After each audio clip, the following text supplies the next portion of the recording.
Good morning. Am I audible and visible?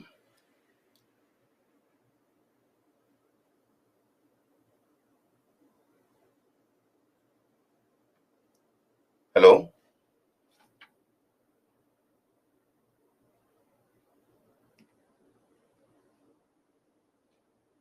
Suman.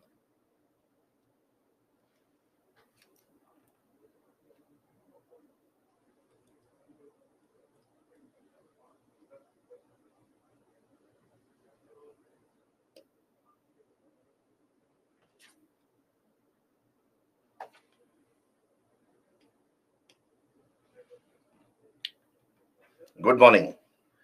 Am I audible and visible?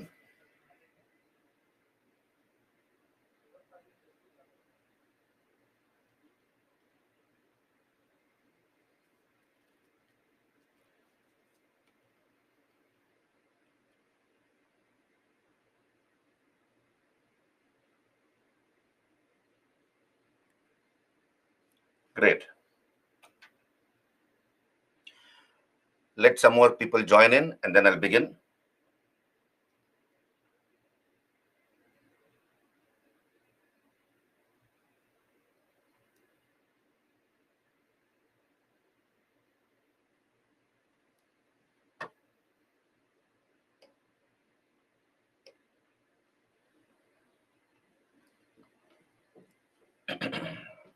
Good morning, Tabassum, Harsha, Vishant, Manpreet, Kavi, Dikshit, Nancy, Purva, Aaron.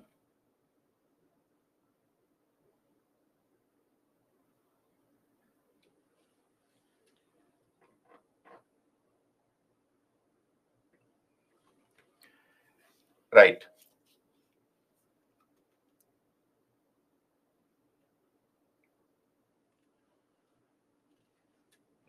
Good morning once again.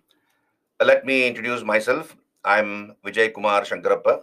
I have been teaching history from the last 18 years and I was also once upon a time a student of the civil services examination.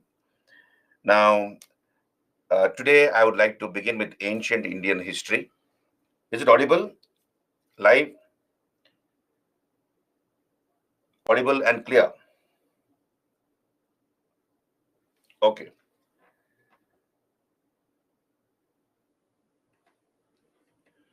Now, today I would like to begin with ancient Indian history. Before I begin, I would like to give you an overview of the entire history of ancient India. Now, as you all know, ancient Indian history is one of the important components of history. We have about 6 segments in history when you take the UPSC exam together. Um, we have ancient India, as you know, ancient, then medieval,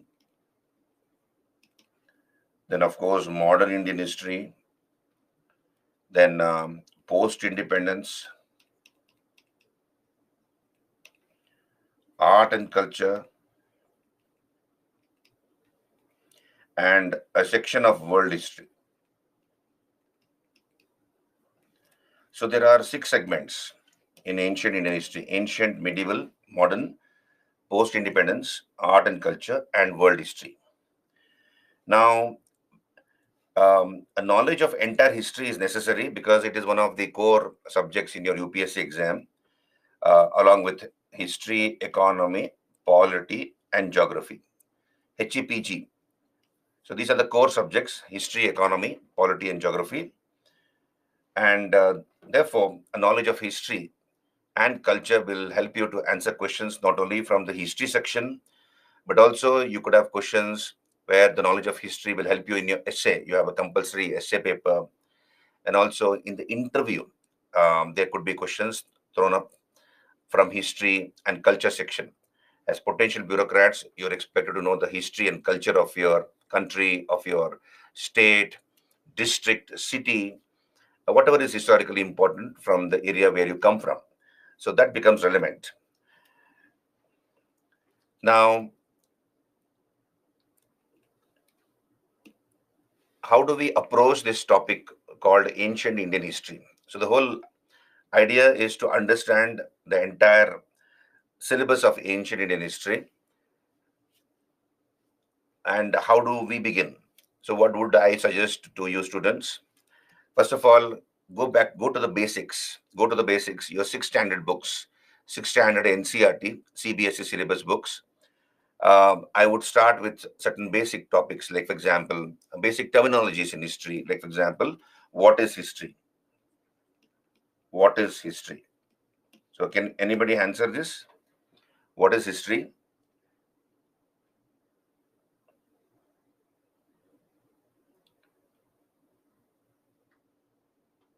Hello? Am I audible?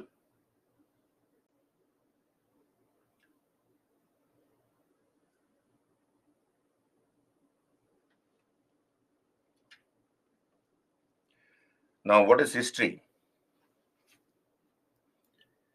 Am I audible? Study of past. Zeba. Okay. Study of past. Any other better answer?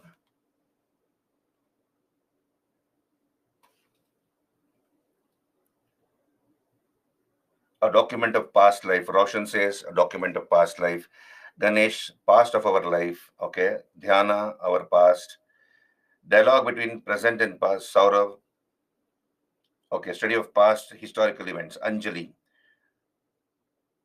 Virendra says study of series of event happened earlier. Okay. Okay. So, in layman terms, history is a study of the past. But then, what would be the exact definition or understanding of history? So I would put it in another manner. All those happenings of the past, which have been written down and understood, is history. All those happenings of the past, which have been written down.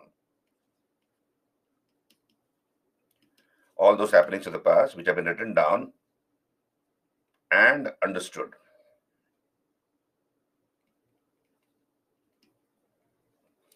is history.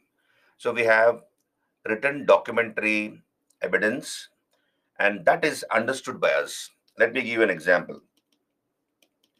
We have the great Mauryan emperor Ashoka. And Ashoka wanted to convey certain things to his people, to his officers, as well as to his subjects, isn't it? And subjects. And he got it written on the surface of rocks, pillars, and caves. They are called rock edicts, pillar edicts, and cave edicts. Edicts are royal messages. Edicts are royal messages which Ashoka got inscribed on the surface of rocks, pillars, and caves. Now, generally, Ashoka uses three languages, and 4 scripts to convey his message. I'll not go into those details, but then he uses 3 languages like Prakrit, Greek, and Aramaic, and scripts like Brahmi, Kharoshti, Greek, and Aramaic. Now, whatever, and predominantly in India, all over India, we find he conveying his message in one language, that is Prakrit language, and the Brahmi script. Brahmi script. And an officer of the East India Company called James Prinsep deciphered the Brahmi script. So James Prinsep was able to read the Brahmi script. We did not know how to read the Brahmi script. It was unintelligible till James Prinsep came onto the scene and he deciphered or decoded the script. Like, for example, we write A, this is B, this is C, like that. He was able to read the letters, okay, and the sentences in the Ashokan Brahmi script. That is history. All those happenings of the past which have been written down and understood is history. Right? Yeah, you're right. So all those happenings of the past which have been written down and understood is history. Now, what is prehistory then? Can anybody answer what is prehistory? So I'm trying to make the class interactive. So please participate. in answering questions as much as possible, so that I can keep you interested for a longer period of time, and then you can understand the subject better. So past, Sandeep say past of history. Can you be specific, Sandeep? Payal says which couldn't be decoded. Very, very nice. Payal, you're right. All those are happenings of the past for which we do not have any written records. Prehistory is that part of history where we do not have any written records. That is prehistory. For example, man was living in caves in the Stone Age. He knew how to paint, but that did not make him literate. So we rely on archaeology to reconstruct that period of history. That is prehistory. So we rely entirely on archaeology to reconstruct that period of history. So all those happenings of the past, which have been written down and understood as history, that part of history for which we do not have any written records is prehistory. So you're clear about history and prehistory, right? Yeah, coming to that Surya, Paleolithic period, etc. We'll come to that. Then what is proto-history?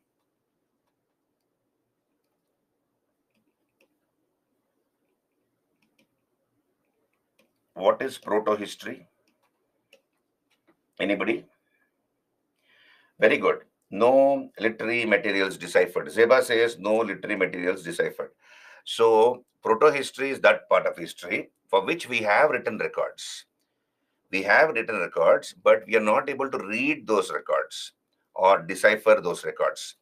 For example, the Harappan script. The Harappans had a script. We all know that. But even now, with all the technological advancement we have, computer knowledge we have, we are not able to read or decipher the Harappan script. So that comes under the category of proto-history. So all those happenings of the past, which have been written down as history, are written down and understood as history, written down and not understood is proto-history, and prehistory is that part of history for which we do not have any written sources. We rely on archaeology to study that period of history. Okay. Yeah, Purva, the period between prehistory and written history. You can say that, but more specifically, we are not able to read that part of the written material. That is proto-history. Now, what is numismatics?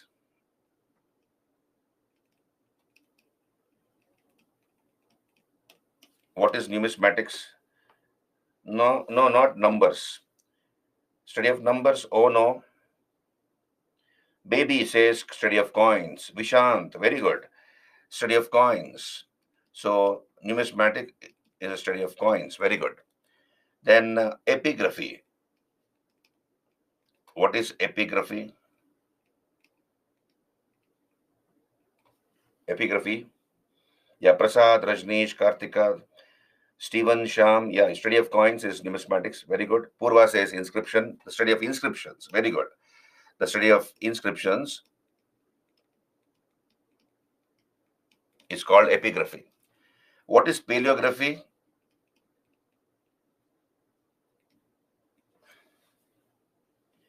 Yeah, Taufik. Payal says inscription. Very good. Sakshi, Vishant. Payal says stone carvings. Study of stones. Um, Manuscript. No. Paleography is the study of old writing used in inscriptions. Study of old writing used in inscriptions. Now, what I'm trying to get at is, students, what I'm trying to get at is, go to the basics. So remove your school textbooks, sixth standard textbooks, and from there you begin your study of history. You'll be reading it only once. Again, you'll not be reading it. Whatever you find important, you underline or highlight in the textbook itself. Underline, you use a colored pen or a highlighter and mark it. And whatever you've underlined or marked becomes your revision. So you revise that, whatever you have underlined or marked later. Read it once. You will not have time to read that book again because you have so many other books to read. So start off from there, the basics of history from school textbooks, sixth standard onwards. That is my suggestion to you, right? So we should know these basics. Now, let us understand ancient Indian history, the flow of ancient Indian history, what all we study, how history proceeds from one period to another period, and as UPSC candidates, what is the syllabus of history? What are the type of questions asked from this section of history by the UPSC? And please understand, a knowledge of ancient Indian history will help you to answer questions even in the art and culture section. And as I told you, also the essay paper, interview, etc. So let's try to understand what are the topics we study as part of ancient Indian history. The first chapter, which I will be doing once I finish the overview, I'll take a lot of time. Generally, I take a lot of time. I spend a lot of time on this overview because generally students are not very clear about the flow of history. Once you get the flow of history in your mind, what all we study, how history flows, then becomes very easy to understand the topic, each topic as such. So let us understand here. We'll go to Stone Age. The first chapter in your ancient Indian history is called Stone Age. So, so we have to know what is Stone Age. So what all we study here? Stone Age. Now what is Stone Age? What is Stone Age? Anybody?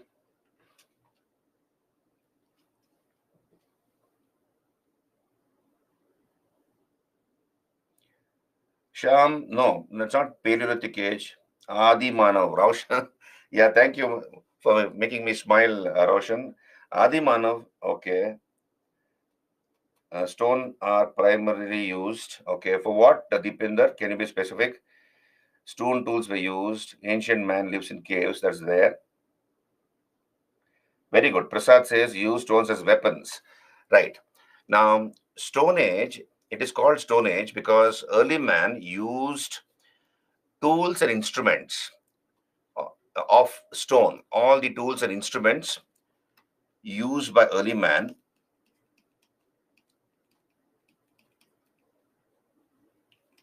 were made of stone. And hence, it is called Stone Age. Very good.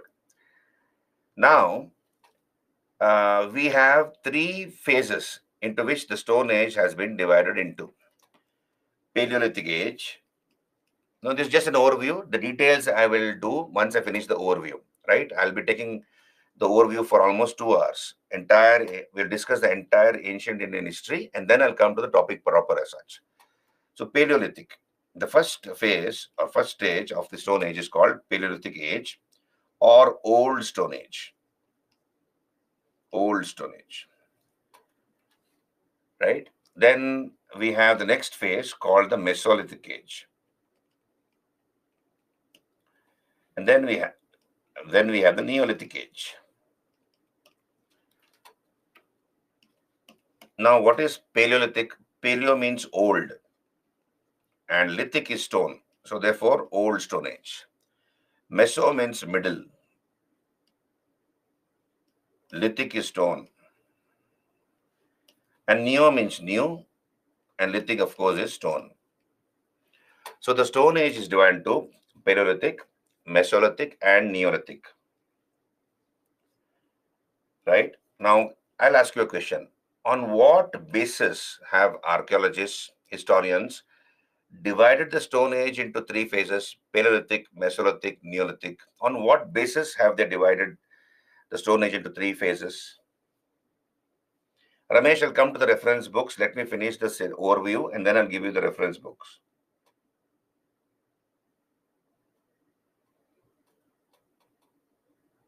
Zeba says advancement of stones, time period of excavation. You're right, Zeba. See, on the basis of gradual improvement in tool making technology. On the basis of gradual improvement in tool making technology, the Stone Age is divided into Paleolithic, Mesolithic, and Neolithic. Right? And man continues to improve his tools and instruments even now. For example, we have a mobile phone, right? We have a mobile phone, and every year you have some companies coming out with new models, advanced features, sleeker, slimmer, faster in faster RAM, etc. Similarly, cars, motorcycles. We are not happy with what models we have.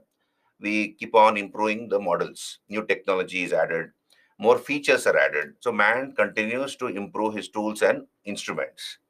So he began to do that from the Stone Age onwards, and he continues to do that even now. So the Stone Age is divided into Paleolithic, Mesolithic, Neolithic on the basis of gradual improvement in tool making technology. So what you need to study is how was man's life in the Paleolithic age, right? How was man's life in the Paleolithic age? What was his lifestyle? What are the type of tools he used? And what are the sites or places where these tools have been found? So what was his lifestyle like? What are the type of tools? So archaeologists have given certain names to these tools: choppers, cleavers, hand axes, um, flakes, blades and burins, etc. So archaeologists have given some names to these tools, and these tools are found in certain parts of the country. They're called Paleolithic sites. They're called sites or places where they have been found. So this is what is important from the exam point of view. Similarly, we go to the next phase, Mesolithic phase. So how was man's life in the Mesolithic period compared to the Paleolithic period? How different was it? What were the type of tools he used, and the sites or the places where these tools have been found? Mesolithic period. Then we come to the Neolithic period, New Stone Age. Now we have a British historian called Gordon Childe. Gordon Childe. Gordon Childe called the Neolithic period as Neolithic Revolution. Neolithic Revolution. Now you need to understand, why does Gordon Childe call the Neolithic period as Neolithic Revolution? In other words, what did man do totally different in the Neolithic age which revolutionized his lifestyle? So we'll study about that. And similarly, what are the type of tools used by the Neolithic man, and what are the places or sites where they have been found? Right. So this is what we study in this chapter. It's called Stone Age, Paleolithic, Mesolithic, Neolithic, the time period of each of these phases, the tools used by man or the instruments used by man during each of these phases, and the places or the sites where they have been found. Right. Then we also study another phase called the Chalcolithic period. Chalcolithic. Now, what is Chalcolithic period? Stone Copper Age. Stone Copper Age. Copper was the first metal to be used by man along with stone. And that phase where man began to use stone along with copper is called Chalcolithic period. So again, we go to the basics. How was man's life in the Chalcolithic period? What are the type of tools he used, and where these tools are found, or the sites, Chalcolithic sites, or the Chalcolithic cultures where these cultures flourished. This is your first chapter. Hello, are you there with me, all of you? Clear? This is your first chapter. This is the overview of the first chapter. Right, thank you. Now let us come to the second chapter.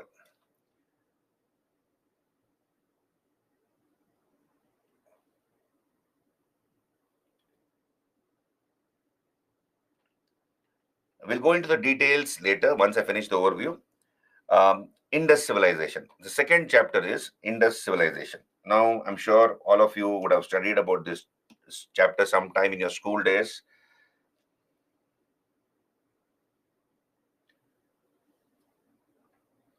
Divyani says this all were discovered by the British. If they had not come to India, is it possible that we would have found them?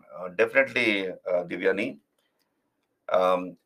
We would have definitely found many of these sites, if not during the British period, maybe later, right?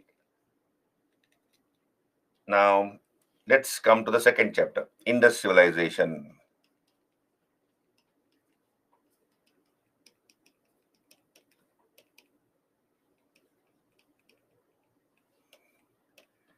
Now, what do we study in this chapter? First of all, we'll be talking about culture. What is culture?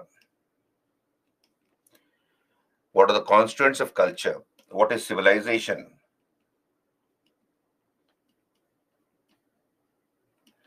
What is urban revolution?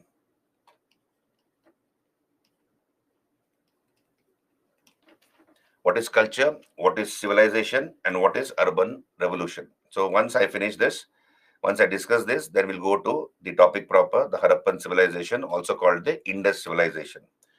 Now, I'm sure you would have studied about this chapter. What do you recall? What do you remember about this topic called Indus civilization or Harappan civilization? I'm sure you know some aspects of this topic, of this civilization.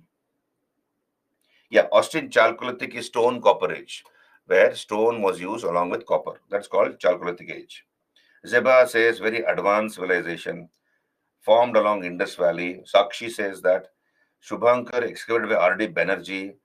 Okay, Shubhankar, yeah, the site of Mohenjo-daro was excavated by him. Naveen, agriculture, their designs, Neha says. Pratik, building construction technology, very good. Town planning, drainage system, Zeba, yeah, very good. Iron used by them, Harshita, no, iron was not known to the Harappans. Kritika, settlements near the river of Indus. City organization, Maruti says. Payal, modern civilization, town planning, most early civilization, planned system of civilization. Rajneesh, Ayush is golden period of the early age. Okay, we never had a golden period in our history, Ayush. It is just a myth. The myth of myth. There's a myth around this concept called golden age. Okay, so you know quite a few aspects about this civilization. Granaries, Stephen, Great Bath, Sachin, uniformity and standardization, Sakshi. Yeah, right. So you know about this topic quite a lot. So let's come back here. What are we going to study in this topic called Indus civilization? First of all, you see the Harappan civilization, also called the Indus civilization, ranks amongst the four contemporary civilizations of the world. So the oldest was the Mesopotamian civilization on the banks of the Tigris and the Euphrates in modern day Iraq. There was a civilization flourishing called the Mesopotamian civilization. This was the oldest civilization. The second was the Egyptian civilization.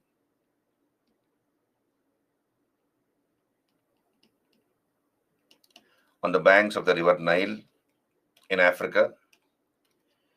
The third is, of course, the Harappan civilization on the banks of the Indus and Gagar Hakra.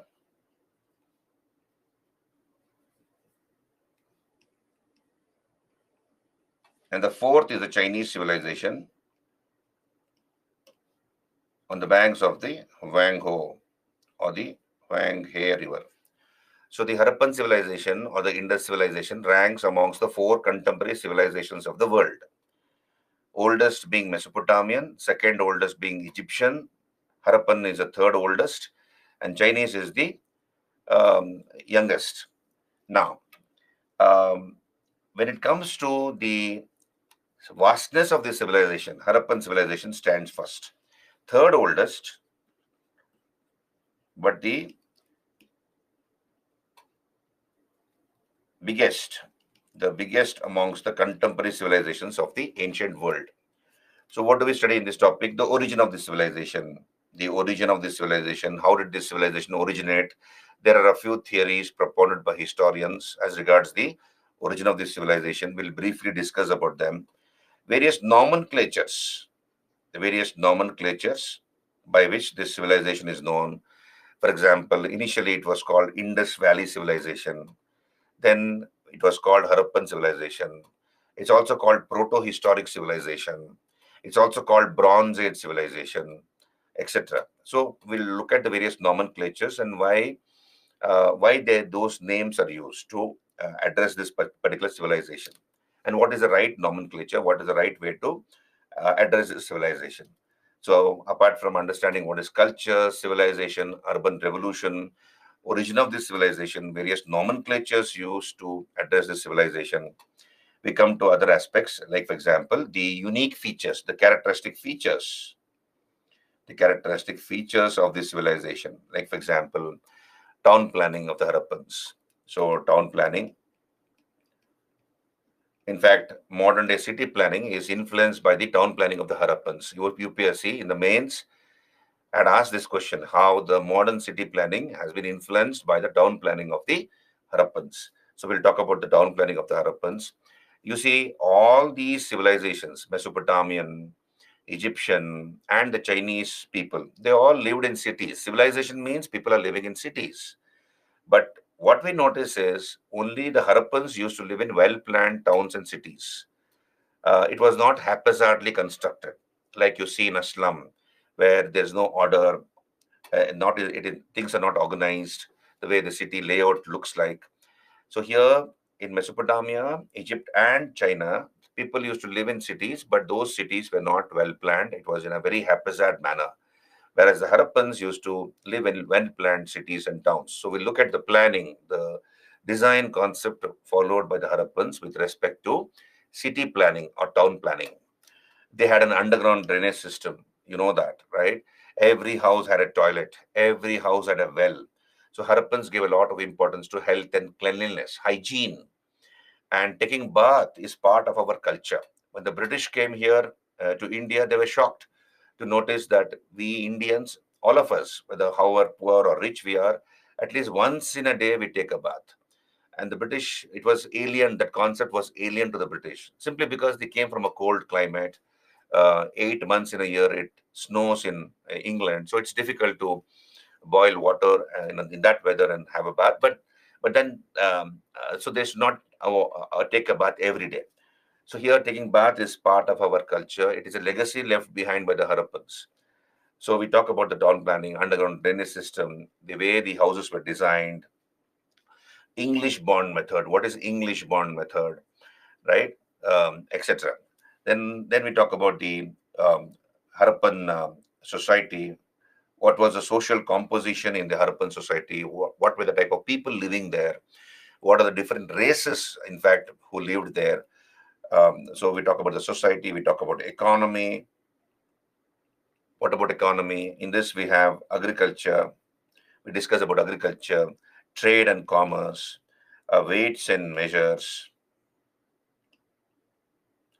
Okay, trade and commerce. Harappans used to trade extensively, both within the Indus zone as well as with Mesopotamia and Bahrain. So we have international trade engaged in by the Harappans. We have both archaeological evidence and literary evidence as regards this. We'll talk about it. Agriculture. Then what are seals? What are seals? Uh, what about Harappan pottery?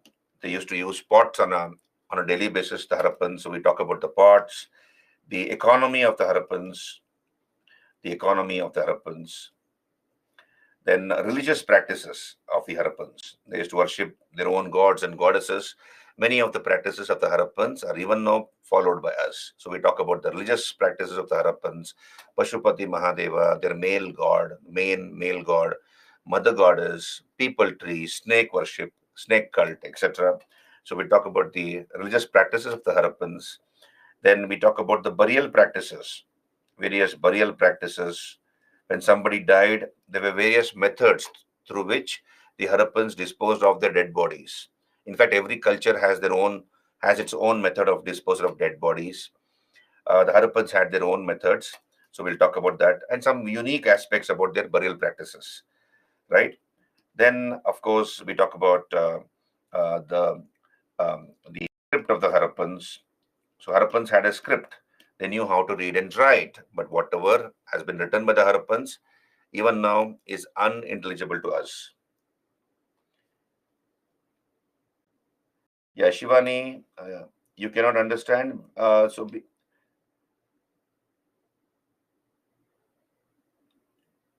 Um, no, I'm just giving an overview of the syllabus as such, what all we are going to study as part of these topics of seals. I'm coming to that. RB Jagani. I'm going to come to the details. What are seals? Basically, they are clay tablets used by the Harappans. So, what was the purpose of these seals, etc.? We'll talk about it. So, this is the entire topic of Harappan civilization, and we also talk about the important sites or cities, like for example, Harappa, Mohenjo-daro, Chanhudaro,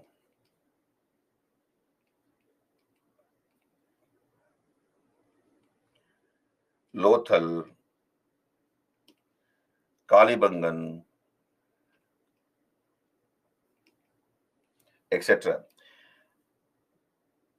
Yeah, okay, Shivani. So these are the various topics we're going to discuss. Harappa, important aspects about the site of Harappa. What are the artifacts found there? The Mohenjo-daro, Great Bath, Great Granary. What was this Great Bath? What was the purpose of the Great Bath? Great Granary, they had granaries where they used to store food grains, right? Then other aspects, unique aspects about those particular sites. Chanhudaro, then Lothal, where the Harappans had an artificial dockyard, right? What is called Sir Perdue method, lost wax technique, which is even now followed by in some parts of India. The way the Harappans used to cast their bronze images is called Sir Perdue method or lost wax technique. So all these things we'll discuss as part of this chapter. And the decline, how did this civilization decline? Now there are many theories as regards the decline of this civilization. So we'll discuss about that also. So this is your second chapter, the Indus civilization, right? Yeah, Sham says, sir, why can't we decode Harappan script? Yeah, we have not been able to decode it, decipher it. Lot of efforts have gone towards deciphering the Harappan script, and even now it is going on. But unfortunately, it was a mixture of pictographic and alphabetical. Initially, it was pictographic, where the Harappans used to use pictures, birds, animals, humans, and I'll show you the pictures of the Harappan script. And then, of course, later it became alphabetical.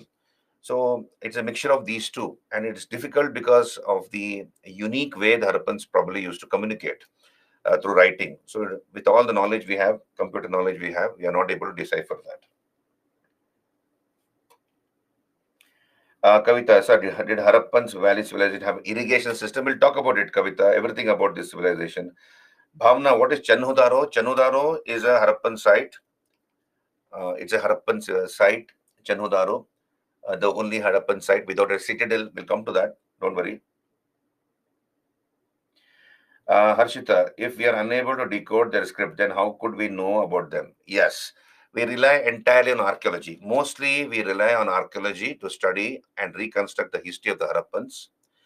But please understand, we also get to know a lot about this civilization from the Mesopotamians. Harappans and Mesopotamians had trade and cultural contacts. Though the Harappan script remains undeciphered, we have been able to decipher the Mesopotamian script. That's called the cuneiform script. So from the cuneiform script of Mesopotamia, we get to know a lot about the Harappan civilization, right? So we rely, of course, entirely on archaeology, but also supported or corroborated by facts from Mesopotamia. Yeah. So we will discuss that, what are seals, etc. Agriculture. Yeah, agriculture. Agriculture. So we'll be discussing about agriculture, trade and commerce, weights and measures, etc. So don't worry about it. It is just an overview. This is the second chapter which we're going to discuss. Yeah, Sandeep, I will try to write in a sequence. What is Harappa? What is Akshata? It is a Chinese civilization. Chinese civilization is the fourth civilization. Yeah, we'll discuss about it, Akshata. Don't worry. It is just an overview. It is just to kindle your interest so that you know. Generally, what I have seen in my experience as a teacher from the last 18 years is students would have studied history last in their school days, 10th standard. Okay, most of the students, 95, 98% of the students would have studied history last in their school days. And after that, they would have joined either commerce or science. Am I right? Most of you studied history in your school days. And after that, history was forgotten. Am I right? Yeah, so I need to start from the basics, right? Once I start with the basics, then we go to the advanced level of history. So so I cannot presume that you know all these things. I am taking the class on the presumption that almost all of you are new to this subject called history, right? Ashish, you will get the PPTs today. Today's PPTs, don't worry. Rajneesh, yeah, it would be definitely in your subconscious mind, Rajneesh. I did not mean that you would have forgotten. But in school days also, we wouldn't go into such details, the way we study for UPSC exam. So UPSC exam, we go into a lot of details, prelims particularly. Mains is more subjective, prelims is objective, so we have to go into the details. Okay, so this is the second chapter, right? So let us go to the third chapter, an overview of the third chapter.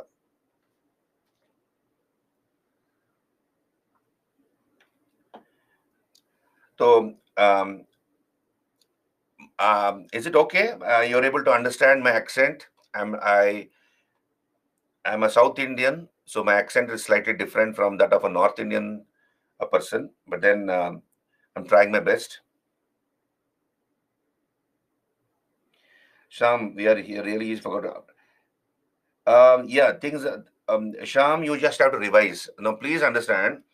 Revision should be part of your preparation. Revision should be part of your preparation. Every day you're reading new things in the newspapers, magazines, textbooks, etc. So you will forget the old things. And what is the point in reading when you're forgetting the old things? So make revision a part of your study routine. First revision within 24 hours. Okay, first revision within 24 hours. Whatever you have studied, revise it within 24 hours, because short-term memory has to be converted into long-term memory. Then the second revision. So first revision within 24 hours. Second revision, please do it within 3 days. Within 3 days, you do the second revision, and the third revision within a month. Within a month, you do the third revision. So that way things will remain fresh in your mind, and you have some videos on YouTube how to study effectively, how to make notes smartly, etc. Such videos are there. So 5, 10 minutes, 15 minutes videos are there. So we diligently watch those videos, how to study effectively, how to study smartly, how to make notes effectively, etc. And try to incorporate some techniques in your study routine. It will definitely help you. Spend some time on that on YouTube, and you will feel very fortunate that you're using those techniques, and you'll become a better student, right? Even the first rank student makes notes. Now, how they make notes depends upon or varies from student to student. Bullet points, flow charts, right? Not necessarily elaborate notes. It should be specific to the student's taste and interest. Okay, so we'll come back here. We'll go to the next chapter. So what is the next chapter we study? We study about the Vedic period. The third chapter is Vedic period. Vedic period. Now,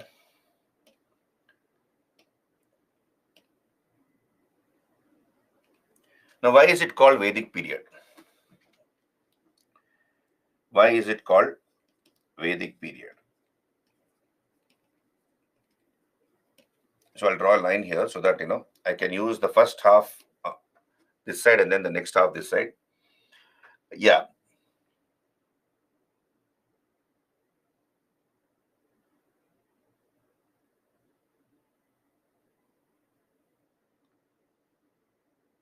Um,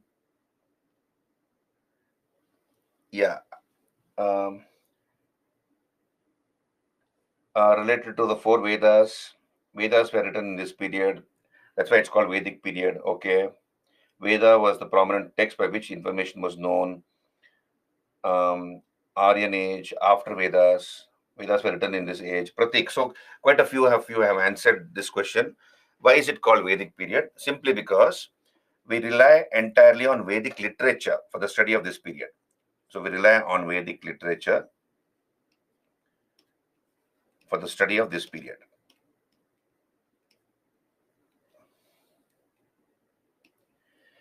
So I'm from Karnataka. I'm a person from Karnataka, teacher from Karnataka, but I have also taught in other states. Um, and I'm a half Kannadiga and half Maharashtrian, so therefore I don't have the North Indian slang, but then I'm trying my best. If there's any problem, ask me. I'll try to clarify that, right? So every of us are products of our environment. We come from so many parts of India, all of us. So it's such a beautiful country with so much of culture, variations in language, culture, etc. So we should not be complaining. So we'll come back here. Why is it called Vedic period? Because we rely entirely on Vedic literature for the study of this period. Why do we rely entirely on Vedic literature? Because we hardly have any archaeological sources. Hardly there are any archaeological sources for the study of this period. Therefore, we rely entirely on the Vedic literature. So the next question is, who are the authors of the Vedas? Who are the people who composed the Vedas? So Vedas were composed during this period. Now, who are the people who composed the Vedas? The answer is Aryans, as some of you have already said. Aryans.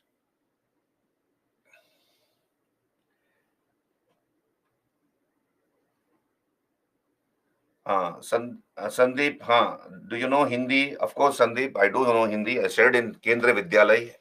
So therefore, I know Hindi. Hindi was my first language. So मेरे को हिंदी मालूम है, लेकिन I am using English because this is an English class. We'll come to that. So here the Vedas were composed by the Aryans. So the next question is, who are these Aryans? So it is called Vedic period because we rely entirely on Vedic literature to reconstruct this period of history. We do not have much of archaeological sources to reconstruct this period of history. So since we rely on the Vedas, they are called Vedic period. It is called Vedic period. Now, who are the people who compose the Vedas? The answer is Aryans. Now, the next question automatically arises, who are the Aryans? Now, there are a few historians who said or who say that the Aryans were foreigners. They came from outside India. And some historians say that they were indigenous to this country. They were locals.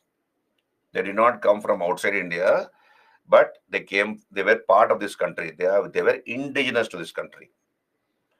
But generally, the consensus of opinion among scholars is that they came from this large area called Eurasia. Eurasia. Now, what is this Eurasia? This area is that large area from southern Russia to Central Asia. This large area from southern Russia to Central Asia is called Eurasia. Now, the next question is, why did they come? Now, why have I come here? Why have you people come here in the early morning and sitting in wherever you're sitting? Because we have a purpose. I have a purpose to teach, and you have come here to attend the class. Similarly, why did the Aryans come to India is the question. Now, just understand this part. So they were living in this large area called Eurasia, that is southern Russia to Central Asia. And we have a Indologist by name Max Muller. Max Muller. Now, who's an Indologist? An Indologist is somebody who takes immense interest, who is interested in India's history, culture, philosophy, literature, religion, etc. So he's called an Indologist. So we have this German Indologist by name Max Muller. He propounded the theory that the Aryans came from Central Asia. That was the nucleus of their stay. They were living in this large, vast area called Eurasia, but mostly confined to that area called Central Asia. Now, the question is, why did they come? Now, this is what the historians have told us, and that's what I'm repeating. So here, you please understand, they were basically pastoralists. That is, they were engaging in animal husbandry, looking after cattle, right? That's called pastoralism. So that was their main occupation when they're living in this area called Central Asia or Eurasia. Main occupations was pastoralism. Cows and pastures were their main sources of wealth. Cows and pastures were their main sources of wealth. Now, around 2000 BC, I believe there was a change in the weather. Around 2000 BC, there was a global change in the weather. The population of the Aryans had increased in that area. The population of their cattle had increased. And the grasslands which were available in that area was not enough to sustain the cattle population. So there was shortage of grass or fodder for the cattle. And the population of the Aryans had also increased. Coupled with that, around 2000 BC, there was a global change in the weather. And we are told that the Aryans from this area called Eurasia began to migrate to different parts of the earth. They began to migrate to different parts of the earth along with their cattle. So one branch went towards Europe along with their cattle. Up to Ireland they went along with their cattle in search of fresh grasslands or pastures. Another branch went towards West Asia. Okay, and another branch came towards India. While coming towards India, they stopped over in Iran for some time. They lived in Iran for some time. From Iran, they entered Afghanistan. And from Afghanistan, they entered India. So they left the area called Eurasia, and in phases or batches, along with their cattle, one branch of the Aryans went towards Europe, another went towards West Asia, and the third branch came towards India. And while coming towards India, they stopped over in Iran, and then from Iran they moved into Afghanistan and stayed in Afghanistan for some time. And from Afghanistan they entered India. This is the theory. Now, how they substantiate this theory, when I come to the topic proper, we will discuss. Don't worry about that, right?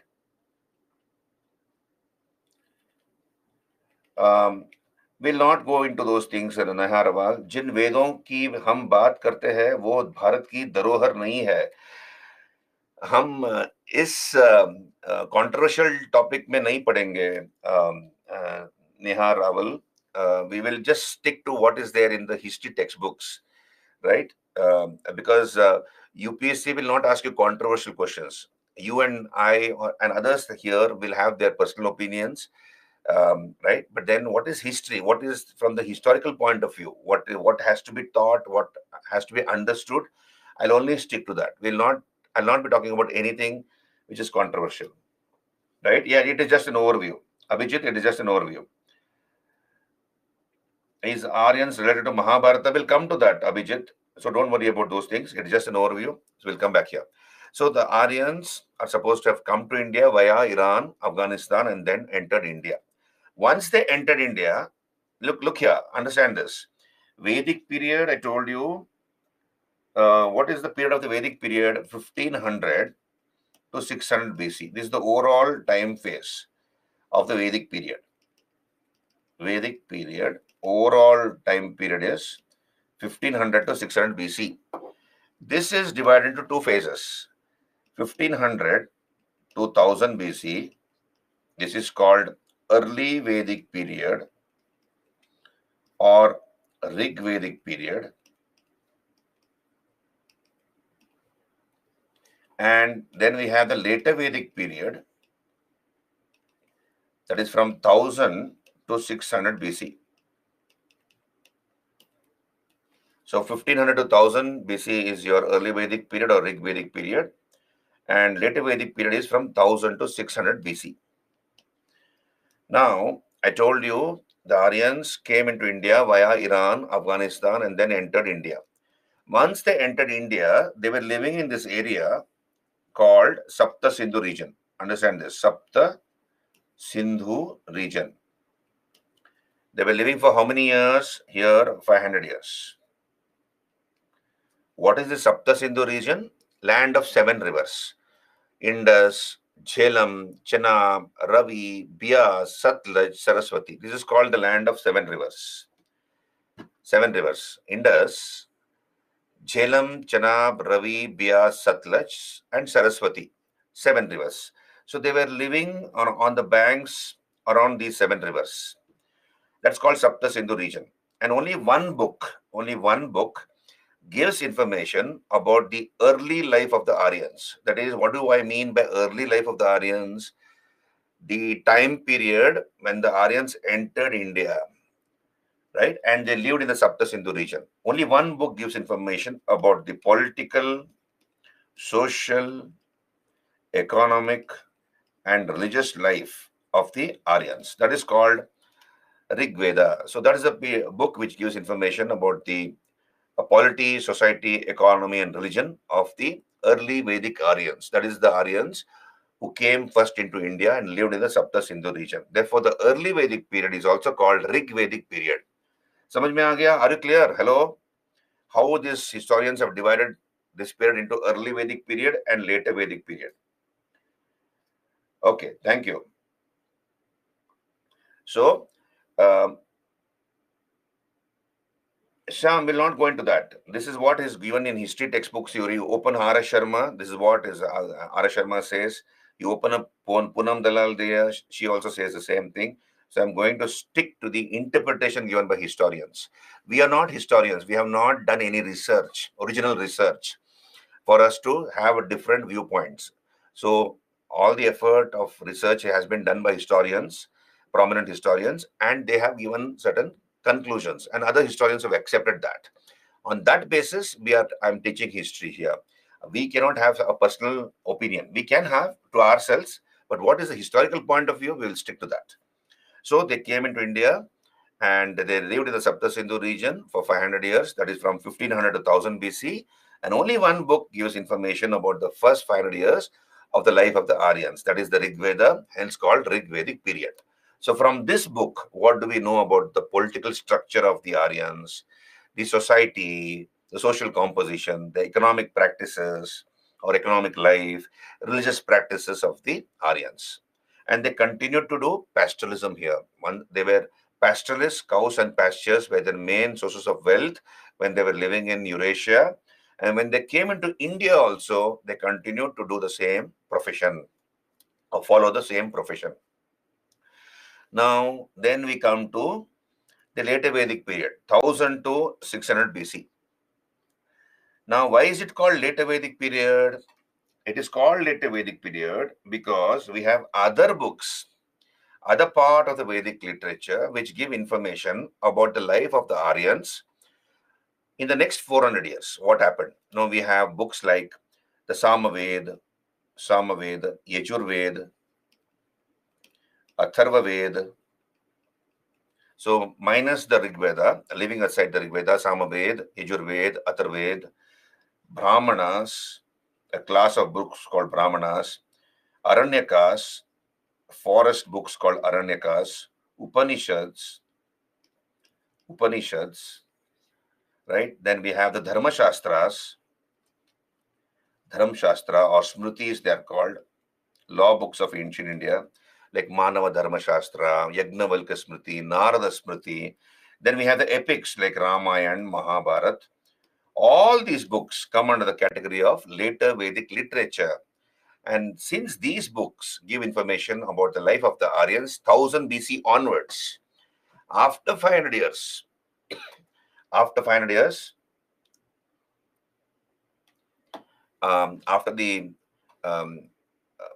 Rig Vedic period, what happened to the Aryans? That information is given in the later Vedic literature, hence called later Vedic period.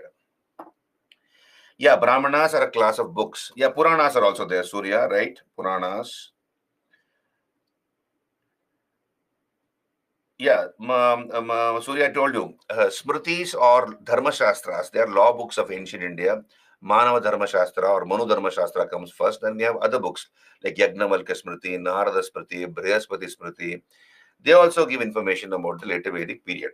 So this is called later Vedic period. And from these books, what do we know about the polity, the political structure of the Aryans, society, economy, religion? So what were the changes in the polity, society, economy, and religion in the later Vedic period? And what are the sources which give information about this period? The later Vedic literature consisting of all these books, Samaveda, Yajurveda, Atharvaveda, Upanishads, Brahmanas, Aranyakas, epics like Ramayana, Mahabharata, etc. Now please understand that in the later Vedic period, the profession of the Aryans became agriculture. They had taken to agriculture. And once you take to agriculture, once people take to agriculture, they have to live in a particular territory. They cannot be roaming around, isn't it? Earlier, in the Rig Vedic period, they were pastoralists. They were banjaras going from one place to another place. They were nomads in search of pastures along with their cattle and family. They'll go from one place to another place. 3 months they're in one place, and then the grassland has got depleted. So they're in search of fresh pastures. They move on to another place, and again they stay there for a few months, and then they move on, and so on and so forth. Whereas in the later Vedic period, the main occupation of the Aryans became agriculture. So once they took to agriculture, you have the birth of incipient settlements, incipient villages, small villages came into existence. You cannot be roaming around or wandering around and engage in agriculture. You have to stay in one place. So the concept of a territory comes into existence. Concept of a territory, okay, a boundary comes into existence. And that is called Janapada. Janapada means boundary. So there is transformation in the polity, society, economy, and religion. Main occupation becomes agriculture. The concept of a territory comes into existence. And what we notice is towards the end of the Vedic period, we have the birth of small kingdoms. Small kingdoms. They are called Janapadas, where we have a king ruling over a fixed territory. Right? This is your Vedic period. Green is not at all visible, Udaya Rani. Okay, I'll not use green. I'm sorry for that. I'll use another color. Yeah, Shatapatha Brahmana is one of the Brahmana books. You're right. Okay, sorry for that. I have used green. I could not see that suggestion given by you. I'll not use green, right? I'll use another color. I'll use black. The black is best. So this is your Vedic period. Are you there with me? Are you there with me, all of you? Clear? Just get a broad idea. Okay, we'll go into the details later. Okay, great. Thank you. Thank you.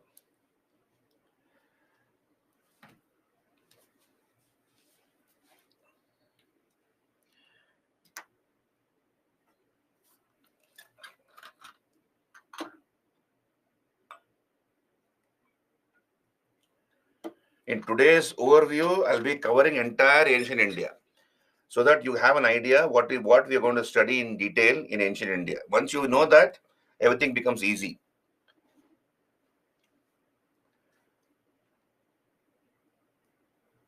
Blue, black, red are good. Payal. Thank you, Payal. I'll try to use that. Blue, black, red. So this is Vedic period. Okay, so we have discussed Stone Age, Indus civilization, and Vedic period. Let us go to the fourth chapter. What does it say? Pre-Maurya period. Mahajanapadas and the rise of Magadha, Persian and Greek invasions and their impact. This is the fourth chapter.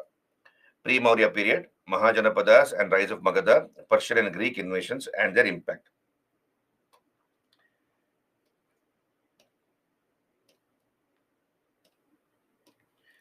So fourth chapter, pre-Maurya period.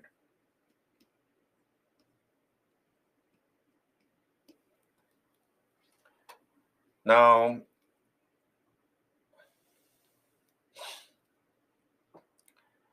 this pre-Maurya period is also called the age of second urbanization. Age of second urbanization.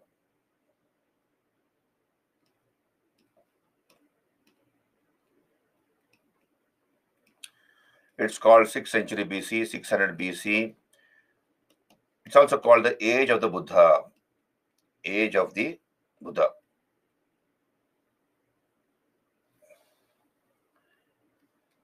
Also, age of Mahajanapadas. The age of Mahajanapadas. Now look here. Why is it called age of second urbanization? Obviously, the question arises, what is first urbanization then? What is first urbanization? Yeah, pre-Maurya period is 600 to 300 BC. You're right. What is first urbanization? Harappan civilization. Very good. Jagani, Stephen, Ziba, Ritika, Dipankar, Pratik, Musarraf. I may not be able to take all of your names, so please pardon me for that. I may not be able to take all your names, but then please bear with me. Thank you. Now, The Harappan civilization is called the age of first urbanization. For the first time in the history of India, we had cities which arose, and that is why it is called as the age of first urbanization, the Harappan civilization. And for a period of 1,000 years after that, we did not have cities in our country. Now, during the pre-Maurya period, we have, in the 6th century BC, cities coming into existence for the second time in our history. Therefore, it is called age of second urbanization. And what is age of third urbanization? 16th, 17th centuries. 16th, 17th centuries. During the Mughal period, we have, this period is known as the third urbanization, when we have new cities like Lucknow, Awadh, etc. coming into existence. So we have had urbanization thrice in our history. Harappan civilization, first urbanization, 6th century BC, age of second urbanization, and the third time in the 16th and 17th centuries. Now, it is also called Mahajanapadas, age of Mahajanapadas. Now, what is the meaning of this? It is also called Shodasha Mahajanapadas. In Sanskrit, Shodasha means 16. Maha means large. And Janapada means territorial state or territorial kingdom.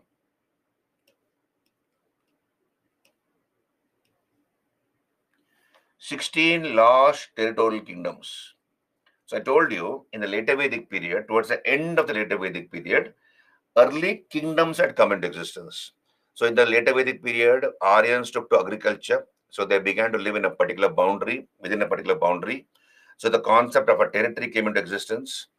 And slowly you have enhancement in the powers of the king, who was a king in all respects. Earlier in the Rig Vedic period, he was a tribal chief who was elected. Now he became hereditary. Kingship became hereditary in the later Vedic period, and the king was assisted by a council of ministers. Dwadasha Ratnins, 12 ministers assisted the king. There was enormous powers in the there was enormous increase in the powers of the king. A regular taxation machinery comes into existence, etc., etc. We'll talk about it later when we go into the details. Now, in North and Central India, in the 6th century BC, we come across 16 large territorial kingdoms. They're called Shadosha or Shodasha Mahajanapadas.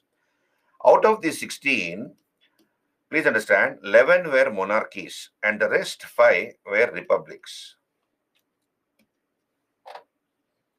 Difference between Indus and Harappan civilization. Yeah, it's very simple. I'll come to that details, Komal Sharma. Komal, see, the thing is, when it comes to what is the difference? In archaeology, there's a tradition or a fashion. Wherever a civilization is first discovered, wherever a culture or a civilization is first discovered, that culture or civilization is named after its type site. For example, the Harappan culture, the Indus civilization is also called Harappan civilization because this civilization was first discovered at Harappa.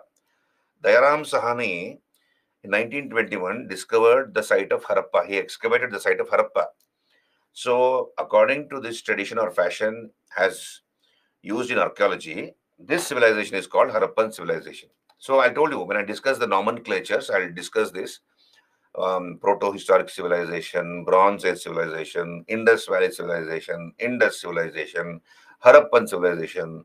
What is the difference between all these nomenclatures and what is the right nomenclature to address this particular civilization? I'll discuss about it, don't worry.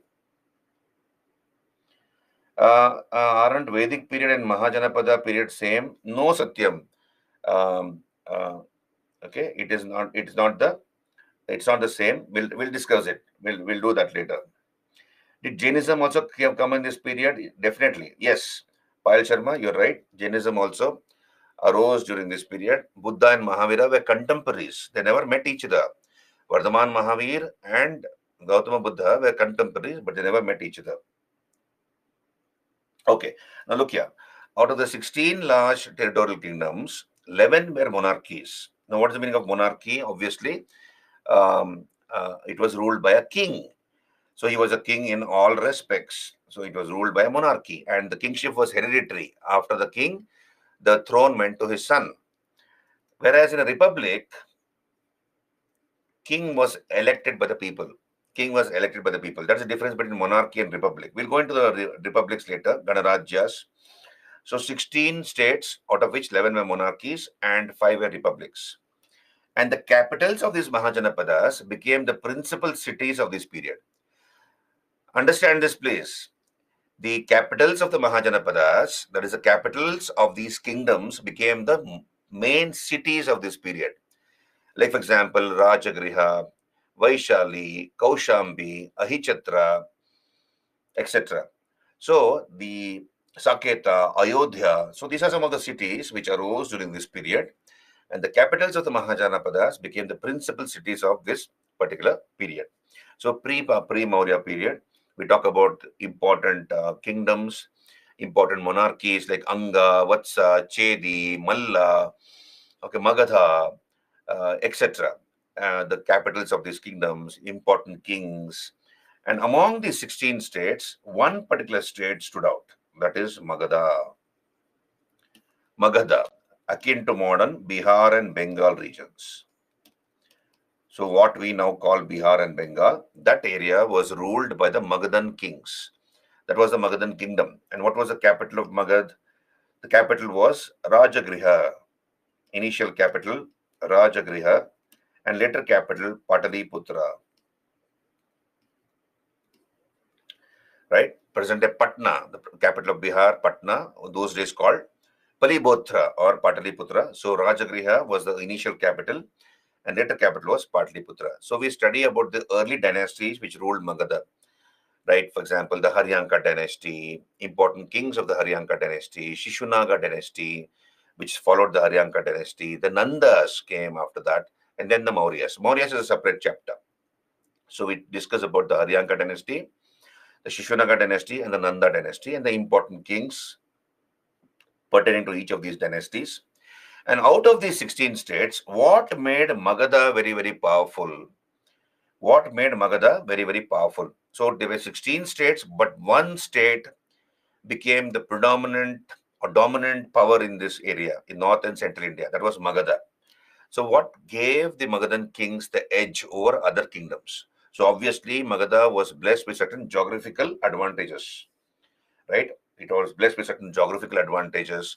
It was in the mid-Ganga basin, heavy rainfall area. Virgin forests were cut down and for the first time brought under the plow. It was naturally blessed with the iron ore mines. So the kings of Magadha not only equipped their army with iron weapons, but also you have agricultural tools made of iron which facilitated deeper plowing. And after every harvest, the Magadhan king would collect taxes from his farmers. And with that money, he was able to keep a larger army, pay his soldiers and officers salaries on a regular basis. We also had elephants in the forest around Magadha. And these elephants were captured, trained, and inducted into the Magadhan army, giving an edge to the Magadhan army in wars. So there are various reasons which made Magadha the predominant power of this particular area. And whoever ruled from Magadha with Patliputra as capital was considered to be the most powerful ruler of North India till about the 7th century AD, till the middle of the 8th century, till about 750 AD.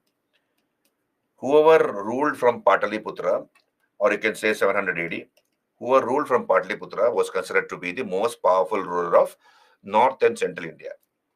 So we look at that aspect. What are the reasons for the predominant power or position of Magadha compared to the other states? And what are the highlights of this period? What are the highlights of this 6th century BC, age of second urbanization, right? Ring wells came to be developed during this area. Cities came to be founded far away from river valleys. What was the reason for that? And so on and so forth. The highlights of this period, right? And then, of course, I'll be discussing about Persian and Greek invasions on India. Persian and the Greek invasion of India and its impact. Yeah, you're right. Pratik, military power, they use elephants. Stephen Noor says because of Gangetic plains. This is just a preview. This Shreyas Umashankar, this is just a preview. Did Ashoka establish Patliputra as a capital? Patliputra was a capital even during the Mauryan period. Even during the Gupta period, Patliputra was the capital. Yeah. So we'll come back here. So we talk about the Persian and Greek invasions on India and its impact. So first of all, we talk about the Persian invasion. So we have a dynasty which ruled Persia. What is the new name of Persia? Old name of Iran is Persia. New name is of course Iran. So uh, those days Iran was called Persia, and we have a dynasty which ruled Persia called the Achaemenid dynasty.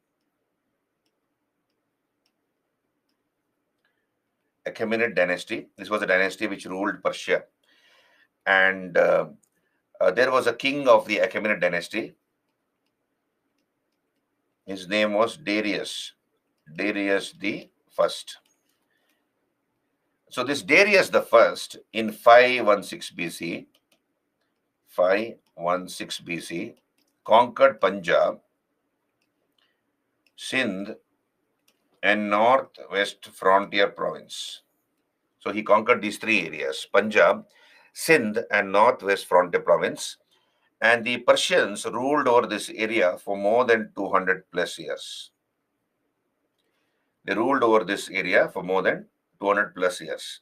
Musharraf, did Ashoka establish Patliputra as the capital? I told you, Patliputra was the capital of the Mauryas, right? It was, he functioned from Patliputra, Ashoka.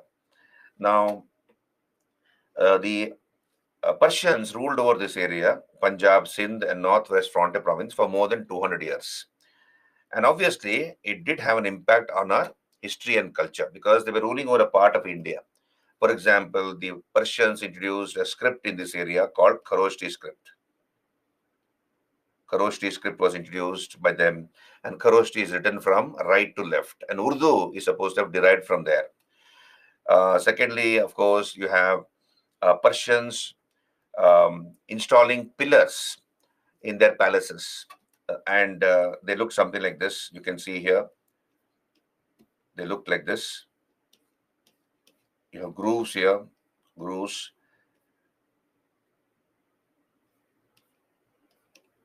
Right? So these are the Persian pillars. So they had a base, and then this is called a capital. So on top of the pillars, they used to depict animals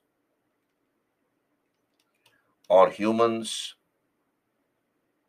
or composite creatures. What is composite creatures? I'll come to that later. So they used to install pillars like this, which either support a roof or a ceiling, or they were independent structures installed on top of their palace. Now, and they were made of stone. And these pillars, stone pillars, used to be polished, which shine like mirrors. The Mauryas, particularly from the time of Ashoka, borrowed the idea of using stone from the Persians. So the Mauryas borrowed the idea of using stone from the Persian kings, and Ashoka began to install pillars. And we'll talk about these pillars, Ashokan pillars, various parts of an Ashokan pillar, what are the type of stones used, what's a capital, what are the different parts of a pillar, what's the difference between Mauryan pillar and Persian pillars, etc. In the art and culture section. I'll not be dealing with that now, but I'm just trying to tell you that the Mauryas borrowed the idea of using stone from the Persians, right? So this is the most important impact it had on our history and culture. Ashoka began to install pillars, and he also began to depict certain animals on top of his capital, on top of his pillars. Of course, the Persians used not only animals but also human and a combination of humans and mythical creatures called composite creatures on top of their pillars. So there are other impacts. We'll see that. This is the Persian invasion on India and its impact. Now we come to another topic, Greek invasion, a subtopic of the fourth chapter, Greek invasion and its impact. You see, in 326 BC, 326 BC, we have this man called Alexander. Alexander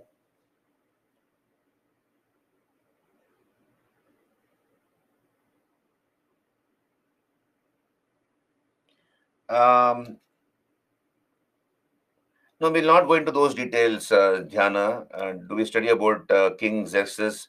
No, we just a brief, the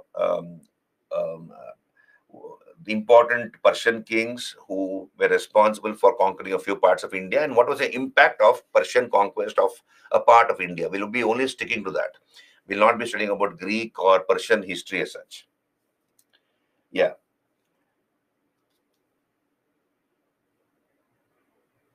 Sandeep asked me, sir, I have a doubt. Life starts from which part of the earth, which area, which country? Um, Now, life is supposed to begin in water, Sandeep, as far as I know, and then man is supposed to have originated from Africa. Probably that is your question. Man is supposed to have originated from Africa, and the Earth looked different from what it looks like now. And from Africa, he's supposed to have migrated to different parts of the Earth as part of this continental drift theory. When the continents began to drift, some humans also went to other parts of the world, but they originated from Africa. Early man originated from Africa as such. Okay, so we'll come back here. Alexander, 326 BC, Alexander comes into India. So what was his intention of coming to India? Alexander wanted to conquer the whole world. As you know, he wanted to conquer the whole world. And that's the reason why he came to India also.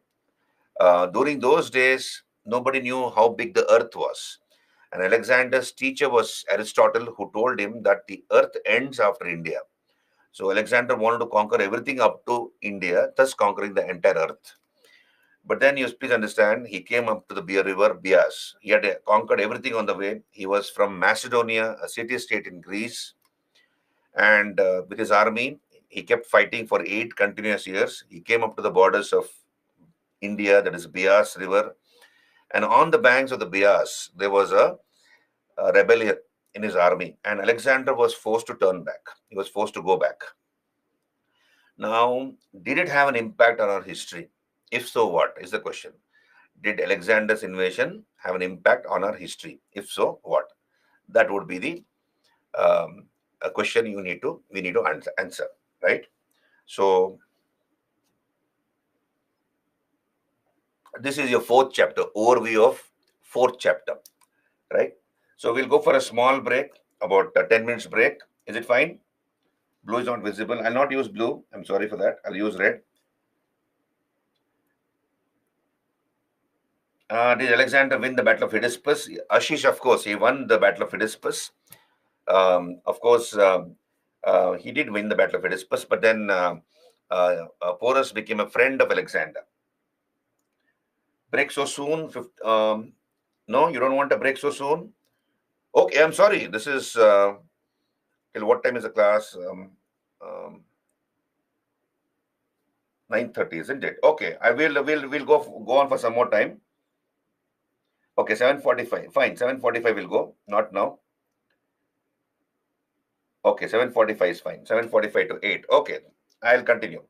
So this is my first day. So please understand, I was not very sure about what time I'm supposed to give a break. So thank you for advising me. I'll go by that. 7:45 will go for a break.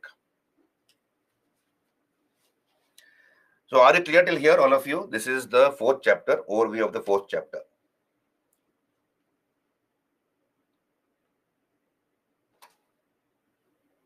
Okay. So let us come to the Shambhavi, Manpreet, Dikshit. Thank you. So we go to the 5th chapter, Mauryan Empire. So I have told you, I've discussed the 4th chapter, pre-Maurya period, Mahajanapadas and the rise of Magadha, Persian and Greek invasions and their impact. So then we come to the 5th chapter, Mauryan Empire. Mauryan Empire.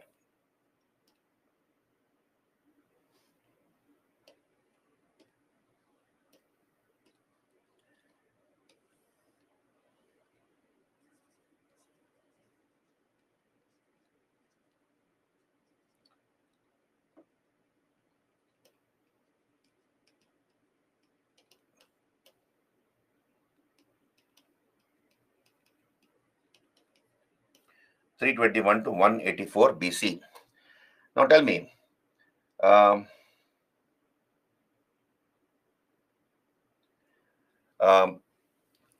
Mauryan Empire.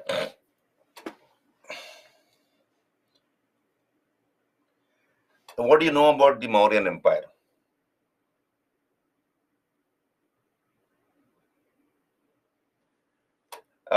DV, you just have to have some patience. I'm just giving you an overview of the syllabus.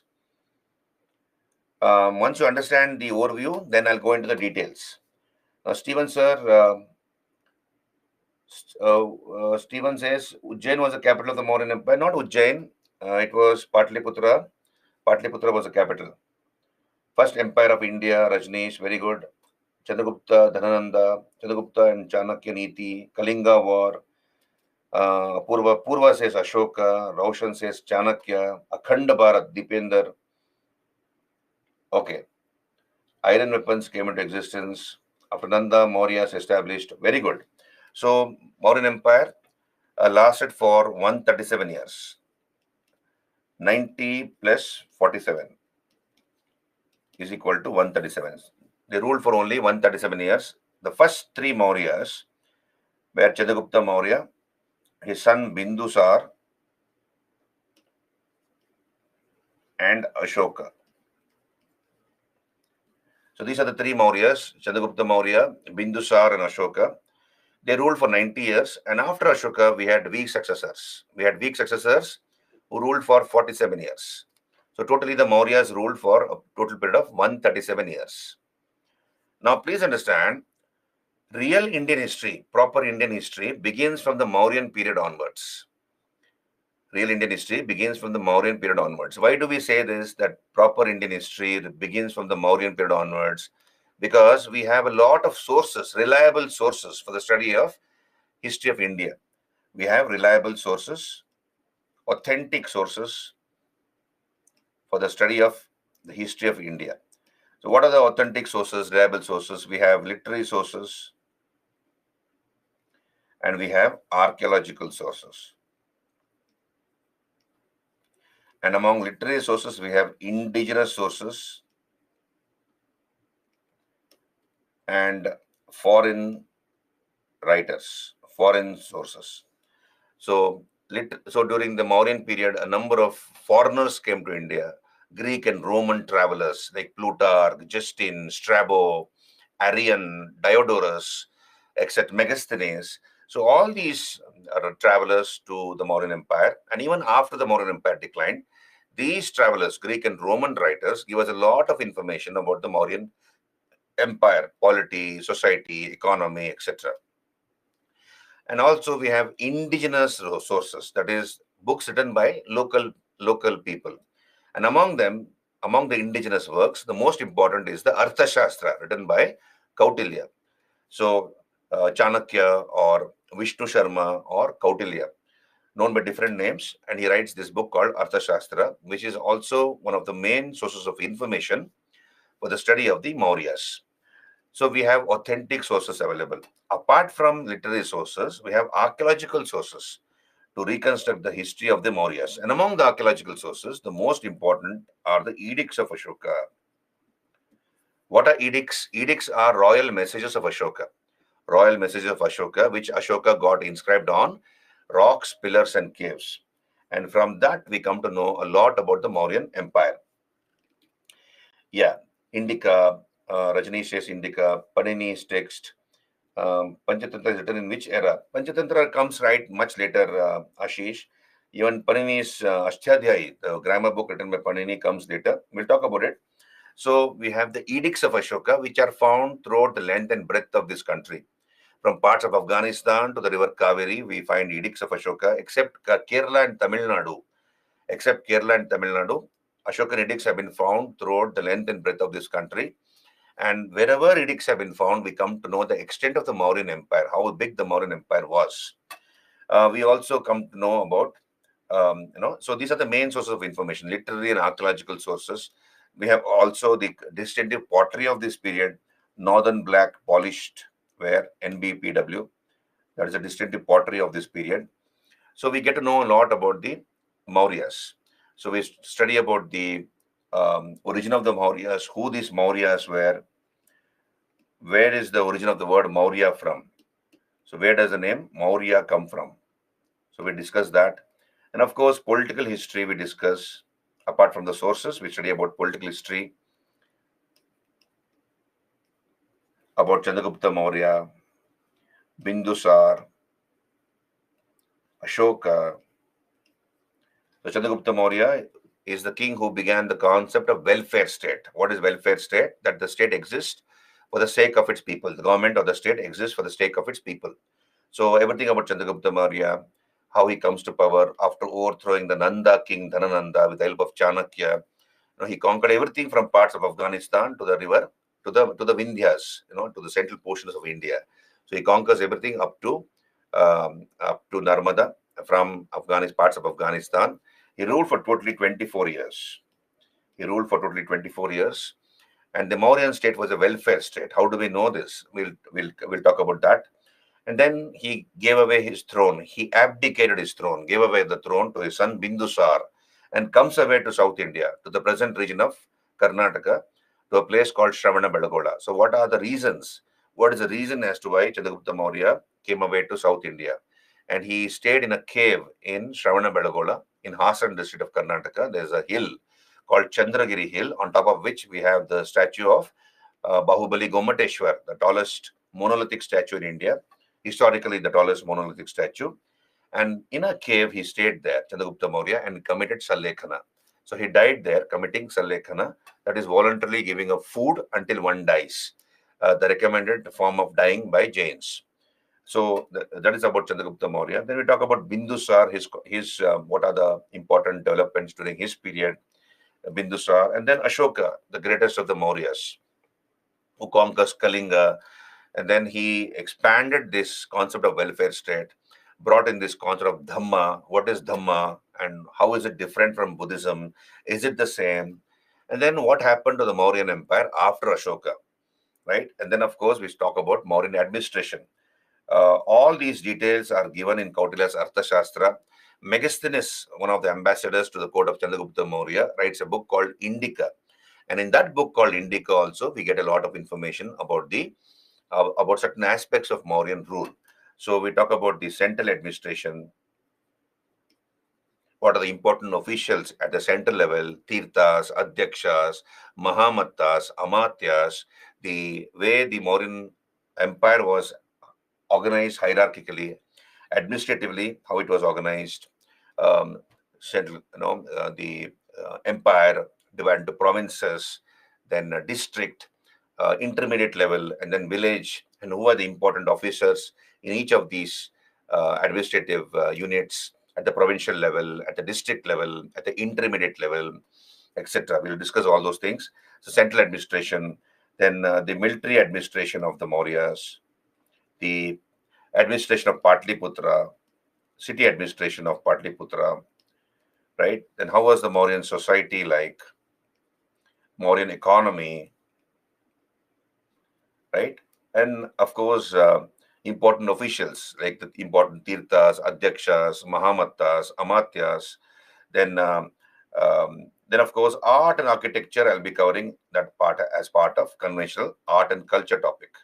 Art and culture topic. We'll discuss about art and architecture. I'll not be discussing art and culture, art and architecture of the Mauryas in this chapter. This is your Mauryan Empire.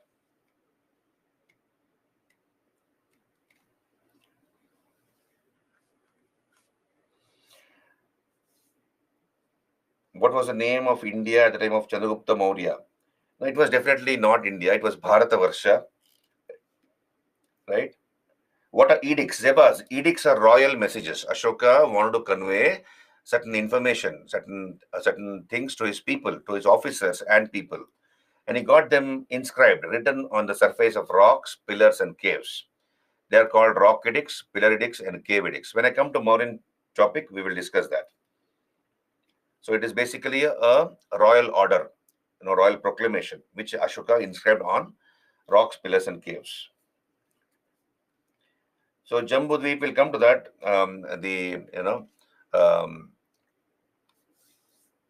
How has the name India come about? When I discuss Vedic period, how the name India has come about, we'll talk about it. So I'll not jump the gun now. Just hold on. Right. So this is about Mauryan Empire. We'll discuss everything about Mauryas. Then we come to the next chapter, that is the post-Maurya period. Are you there with me, Mauryas? Why years are going back for ancient? Okay, Jyoti, just hold on. So you see here,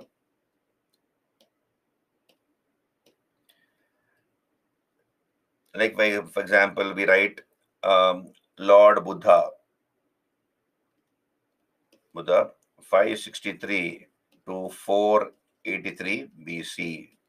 So that's what your question is, isn't it? Why is it written ulta? Why are the years going backward for ancient? So it's very simple. You see, we have a starting phase, right? So man is supposed to have evolved about 3,500 years back on this earth.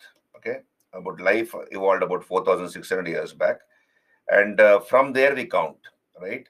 Like for example, if this is zero, we start from here: 1, 2, 3,000, 2,000, 3,000, etc. Right? So we count backwards from there, from the origin of man, and there'll be a point where we have to go forward. That is 1 year after 1 BC is 1 AD. This is 1 AD, Anno Domini. Anno Domini is the year of the Lord. And similarly, 2, 3, and then 2000, etc. That's how it is done. So this is for the sake of convenience, we have done this, right? So from the origin of man, we go backwards, and then from there onwards, 1 year after 1 BC is 1 AD, right? So that's how it is done. So BC is before Common Era, and AD is Anno Domini. Earlier it was we used to use BC and AD. This has Christian connotation. BC is before Christ. AD is in the year of the Lord, Anno Domini. That is in the year in which Lord Jesus Christ was born. So since they have Christian connotations, nowadays we use BCE, before Common Era, and AD, instead of AD, we use CE, Common Era, right? So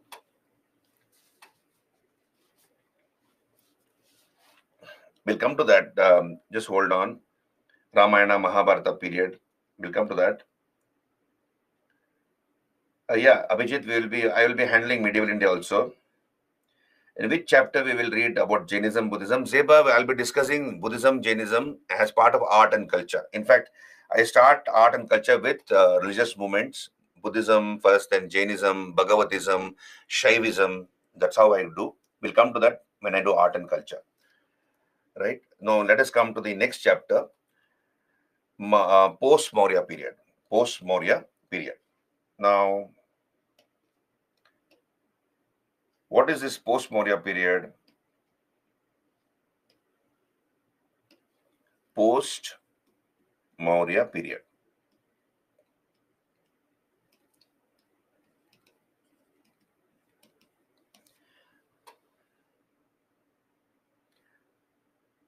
Now, post-Maurya period roughly is from 2nd century BCE to the 3rd century CE, a period of 500 years.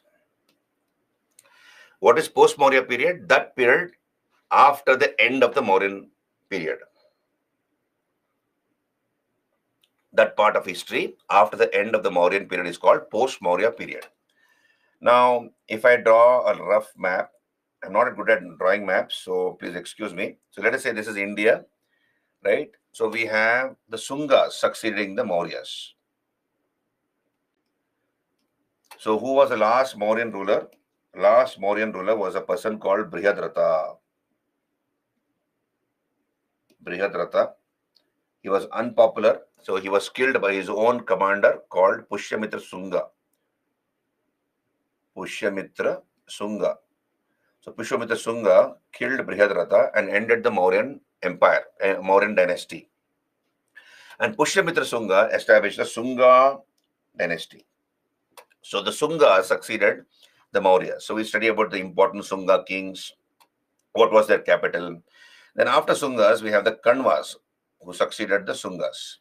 So Sungas and Kanvas ruled North India, and we have the Shatavahanas ruling South India. Shatavahanas, and they ruled almost for 460 years. Now, please understand, in the history of India, the Shatavahanas ruled almost for 500 years, about 460 years. If I ask you a question, which is the only dynasty in the history of India which have ruled continuously for more than 500 years? Which is the dynasty which has ruled for more than 500 years in the history of India? Can anybody answer this?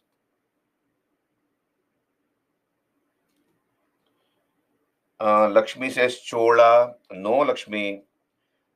Ashish again says Chola. Zeba says Mughals. Rajni says British. No. Maurya, Mughals. Asif. Rashtrakuta, Stevens. No. Guptas. Definitely not. Shakas. Surya says no. Shatavahanas. I told you, Shanmukham. Shatavahanas ruled for 460 years. Under 30 kings. 30 Shatavahana kings ruled for 460 years. I'll tell you why Cholas cannot be considered as ruling for more than 500 years. They did not rule continuously for 500 years, the Cholas. We have the Sangam Cholas, okay, during the Sangam period. And then we have an interregnum, almost for 400, 450 years. We don't know anything about the Cholas. And again from 850 AD onwards, from the middle of the 9th century AD onwards, the Cholas again come back. But there's no connection between the Sangam Cholas and the imperial Cholas. So Cholas cannot be called ruling for more than 500 years. Definitely not. Pallavas, Ahom, no. I'll give you a hint. This is a dynasty from South India. That's a hint. This is a dynasty from South India. Okay, I'll make it much more specific. Pallavas, Chalukyas, Kalyani, Vijayanagara, no. Okay, I'll make it much more specific. It's a dynasty from Karnataka.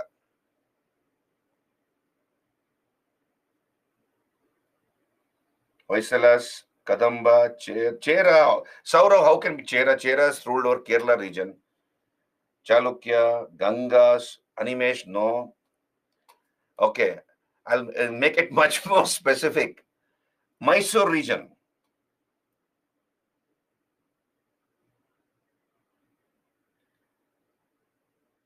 Vodayar, that is the answer I was looking for. Stephen, that is the answer. Vodayars.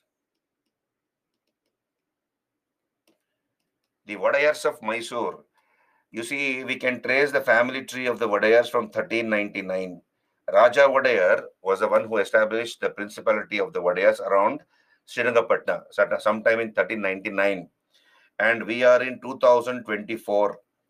And we can trace the family tree of the Vodayars from 1399 till 2024 continuously. The present scion is Yaduvira Krishnadatta Chamaraj Vodayar, the present scion of the royal family of Mysore. But then please understand, they ruled for more than 500 years continuously.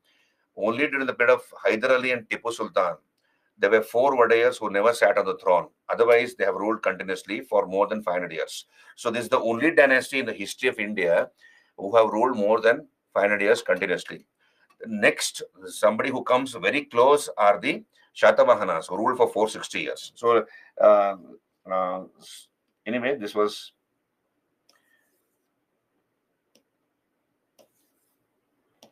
Just hold on.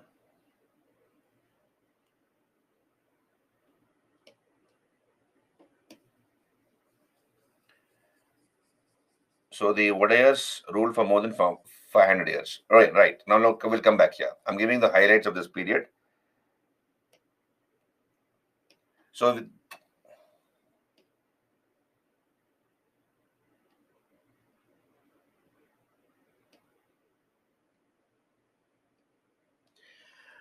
we have the Mauryas succeeded by the Sungas and the Kanvas in the north, and the Shatavahanas succeeded the Mauryas in the south.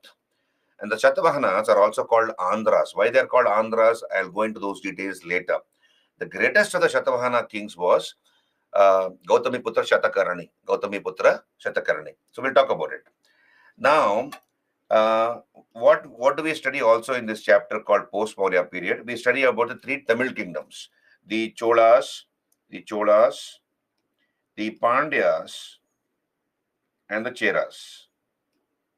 The Cholas, Cheras, Pandyas. And how do we come to know about these 3 Tamil kingdoms? From a literature which is called Sangam literature. Sangam literature. So we will deal with the Sangam literature in brief. And what is the details we get about these three Tamil kingdoms from the Sangam literature, Cholas, Cheras, Pandyas. And something about the Chalcolithic culture. What is Chalcolithic culture? Sorry. Yeah. Um,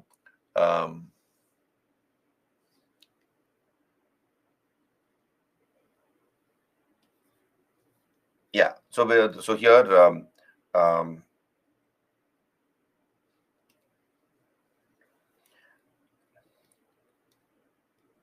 okay. So the three Tamil kingdoms, and this is the time when we have foreign tribes coming into India. So what are the foreign tribes who came into India? We have the Bactrian Greeks. Bactrian Greeks. We look at that. Bactrian Greeks were the first to come into India. Bactrian Greeks. Then we have the Scythians or the Shakas. Scythians were the second to come into India, also called the Shakas. Then we have the Parthians, who were the third to come into India, and the fourth were the Kushanas. Kushanas. Yeah, coming. I'll give you a break, Lakshmi. Just hold on. So we have these foreigners coming to India. Bactrian Greeks were the first to come. So what are the circumstances which resulted in the Bactrian Greeks coming into India? Who are these Bactrian Greeks? What is their background, and what made them come into India? Then the second to come were the Scythians, also called the Shakas, right? So who are the Scythians or the Shakas? We'll talk about it. Important Shaka kings. Then the Parthians were from Iran, northern parts of Iran, called Parthia. So they were the third to come to India, and the fourth were the Kushanas. So we study about this, right? And how they influence our history and culture. This period, the post-Maurya period, is also called the mercantile age of India. It's also called the mercantile age of India. India had flourishing trade with various parts of the earth. So via the Bay of Bengal and also via the Arabian Sea, we had trade, and also via the Indian Ocean. India traded extensively. This was the period when the monsoon mechanism was discovered. Monsoon, as you know, is a seasonal wind. It blows towards India in a particular season. And this mechanism of the monsoon was discovered or noticed during this period by an Egyptian Greek sailor called Hippolytus. So once this mechanism of the monsoon was identified, we had ships coming from various parts of the world to India in the monsoon season. And why did these foreigners come to India? To pick up spices. They came for spices and cotton textiles. India was famous for spices and cotton textiles during those days. So they came to India for these two purposes, cotton textiles and spices. And um, and then India had a favorable balance of trade. India was exporting more than importing, so more money was flowing into India. So we look at the important ports on the west coast and the east coast of India. India had trade relations with West Africa, West Asia, including the Roman Empire. In fact, we have a Pandyan king called Pandyan sending an ambassador to Augustus Caesar of Rome, and Augustus Caesar also returns an ambassador to the Pandyan court. So India had flourishing trade with all these countries, including trade with Southeast Asia, China, and via the Indian Ocean with Sri Lanka, Maldives, Lakshadweep, etc. So this is called the mercantile age of India. We will discuss this, and so these are the highlights of this period. And there are three forms of art which developed. I'll just finish this, and then we'll go for a break. Just hold on. Give me another 5 minutes maximum. So this is the period when we have three forms of art, which we study as part of art and culture, but I'm only setting the context for this. You see, we have the so-called Gandhara School of Art. Gandhara School of Art. Gandhara School of Art, which was patronized by the Bactrian Greeks or the Indo-Greeks. This was in the region of Gandhara, that is present at Kandahar in Afghanistan. So in the northwest portions of India, Pakistan, Afghanistan area, we have a distinct school of art which came into existence called the Gandhara School of Art. So how did it originate? What is the background for this? We'll talk about it as part of art and culture. I'll not be discussing these three schools of art as part of conventional ancient Indian history. Then we have the Mathura School of Art. Mathura School of Art, which was patronized by the Shungas and later by the Kushans also. And the Shatavahanas patronized the Amaravati School of Art. So three schools of art we study, which developed during this period, in the post-Maurya period. So this is what we study in post-Maurya period. It is called as the mercantile age of India by modern historians, though the classical historians of yesteryears, call this age as the Dark Age, because there was political fragmentation of India. After the Mauryas declined, India got divided into various small regions ruled by various kingdoms. And many of these kingdoms were ruled by foreigners. Therefore, it is called as the Dark Age. Whereas modern historians consider this age as the mercantile age of India, when India had trade with various parts of the world and India was earning a huge amount of wealth. So we study about the local dynasties, Sungas, Kanmas, Shatavahanas, important kings, highlights of their rule. Then we have the Sangam age, which we study, Cholas, Cheras, Pandyas. Then, of course, the foreign tribes who came into India and established kingdoms, the Bactrian Greeks, the Scythians or the Shakas, Parthians, and the Kushanas, right? So, and of course, we study about megalithic culture. Megalithic cultures. What is megalithic cultures? Now, we have studied. We'll be studying about Paleolithic, Mesolithic, Neolithic, Chalcolithic in the Stone Age chapter, first chapter. Megalithic is, mega means what? Large. Mega means large, and lithic is stone. So this is large Stone Age culture. What is the meaning of this large Stone Age culture or megalithic culture? Why is it called megalithic culture? What are the various types of burials in the deep south as part of this megalithic culture? So we'll discuss all these things. This is your post-Maurya period. Yeah, all of you clear? Can we go for a small break? A 10-15 minutes break?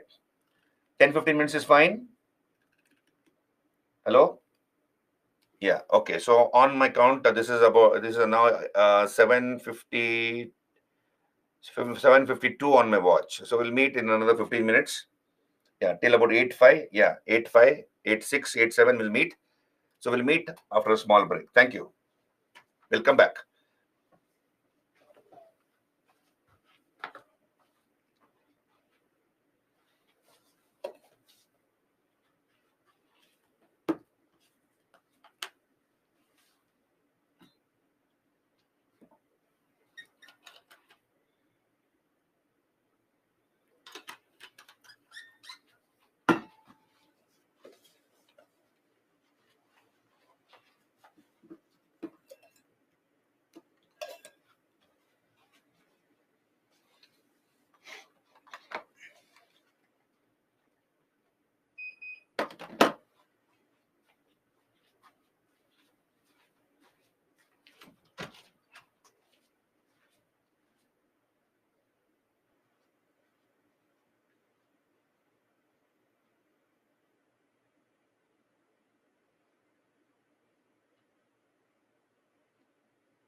ಎಷ್ಟು 9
ಅದೇ sir ನೋಡಿದೆ.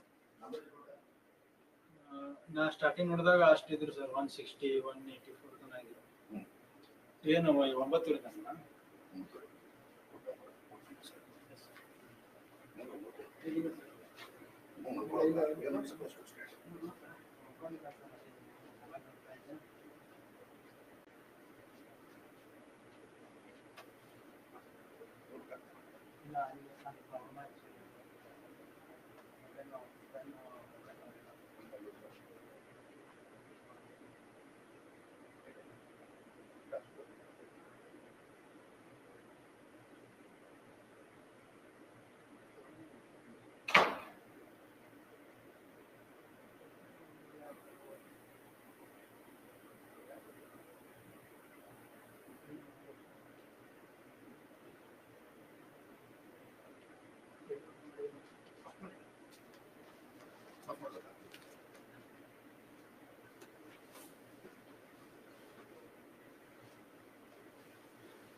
Good morning once again. Am I audible and visible? Can we continue?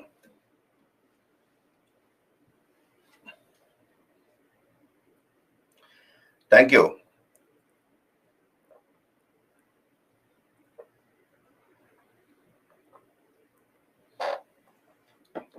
I hope this overview which I'm giving is helpful for all of you. Are you able to understand what all we are going to cover as part of ancient Indian history? I hope it is useful because every faculty has his or her own way of dealing with the subject, and I have my own style. Okay, thank you. Thank you, Roshan. Thank you, Musarraf. Thank you, Stephen. Manpreet. Yeah, thank you very much. So that gives me a lot of confidence and encouragement to do whatever I'm doing. Thank you, Pratik. Now let's continue.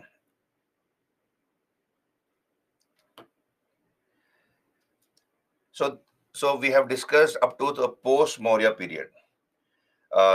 Sungas, Kanvas succeeded the Mauryas in northern parts of India. Then we have the Shatavahanas who succeeded the Mauryas in the south. Then we will discuss the three Tamil kingdoms, the Cholas, Cheras, Pandyas, through what is known as Sangam literature. Sangam literature is the one which gives information about these three Tamil kingdoms. Then we also will discuss about megalithic cultures, very unique to South India. What is this megalithic culture? And of course, the foreign tribes who came into India and established kingdoms like the Bactrian Greeks, the Scythians, the Parthians, and the Kushanas, and how they influenced our history and culture. Right? Now, let us go to the next chapter. And of course, this period is also called the Mercantile Age of India. What are the various countries with which India traded during this period? What are the items of exports and imports, important ports on the west and the east coast of India, and so on and so forth. So this is what we're going to discuss in the post-Maurya period. And the three schools of art which came into existence will be discussed in the art and culture section. Gandhara School of Art, Mathura School of Art, Amaravati School of Art. So when I come to art and culture section, you should have that you should make that mental connection.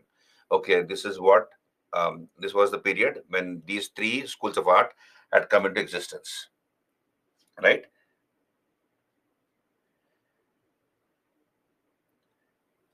Asif, which chapter should we read from R. Sharma? Yasmin, okay, thank you for that, Yasmin. See, R. Sharma, एक reading दीजिए, पूरा syllabus, पूरा contents, एक बार thorough reading, one reading of the entire book of R. Sharma, right? And that should be it. And whatever you find important, highlight it, underline it. If you want to make notes, it's up to you.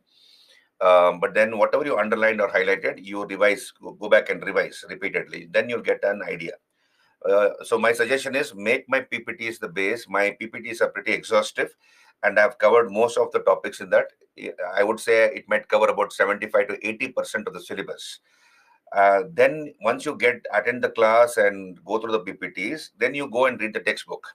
So whatever is not there in the PPT, I might have missed adding certain things. And given the short, dearth of time, everything cannot be added in the PPT. Everything cannot be discussed in the class also. So I might have overlooked a few things. That one you will get it in the textbook. I would have covered most of the topics, but then most of the important issues. But then what is not there, where I might have missed out, you will make it up from your textbook reading. So you will get the best of everything: class, lecture, then of course the PPTs, and then your textbook reading. So that will be a complete package for you. Can we only read PPT? I would not say that, Stephen. I would not say that. Initially, definitely yes. I would say attend the class and go through the PPTs. That will give you a firm foundation. Already a basic, more than the basic information is there in the PPT, and then go back and read the textbook and add some points to the PPTs. You can take a Xerox copy of the PPTs in one A4 size sheet paper. You can mix. You can add 4 slides on one page, so you will have your own document, and that is the base foundation which you already I have prepared for you. And then you can add extra points, whatever you think is important from the exam point of view. So आपको जल्दी भी हो जाएगा, syllabus coverage जल्दी जल्दी भी हो जाएगा, and you'll also be very happy with because it's your notes which you have written extra there on that particular um, um, PPTs as such. Now we'll come to the next chapter. We'll go to the next chapter. Gupta period. Gupta period. So what do you know about the Guptas? I'm sure you would have studied about the Guptas.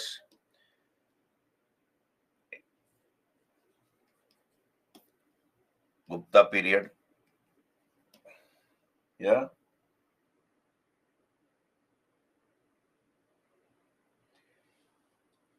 Yeah. Class 11, R.S. No, you can read the textbook. R.S. Sharma, Ancient India, R.S. Sharma.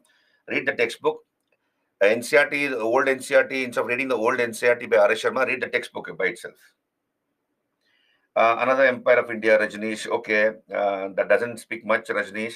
Anything specific about the Guptas? You remember Napoleon of India. Okay, Samudragupta is called the Napoleon of India. Dikshit, greatest of the Guptas was Samudragupta. Chandragupta, was the first important king. Musarraf, you're right. Yeah, R. Sharma is old NCRT, published by Black Swan publication. Yes. First gold coins. Okay. First gold coins, Ziba, no. The maximum gold coins were issued by the Guptas. First gold coins were issued by the Indo-Greeks. We'll talk about it, don't worry. Golden period of art, okay. Religious practices change. Ramagupta issued copper coins. Golden period. Okay, so you know something about the Guptas. Now you see the Guptas succeeded the Kushanas. Understand this? I just give an overview. We'll look at the details when we come to that chapter. The Guptas ruled from 275 AD to about 550 AD. Right? And they brought most of North India under their control. So on the ruins of the Kushana Empire, we have the Guptas coming into existence. They built an empire on the ruins of the Kushana Empire. Who are the important Guptas? Sri Gupta was the founder. Chandragupta the first was the first important king. The greatest was Samudragupta, who conquered almost the whole of India.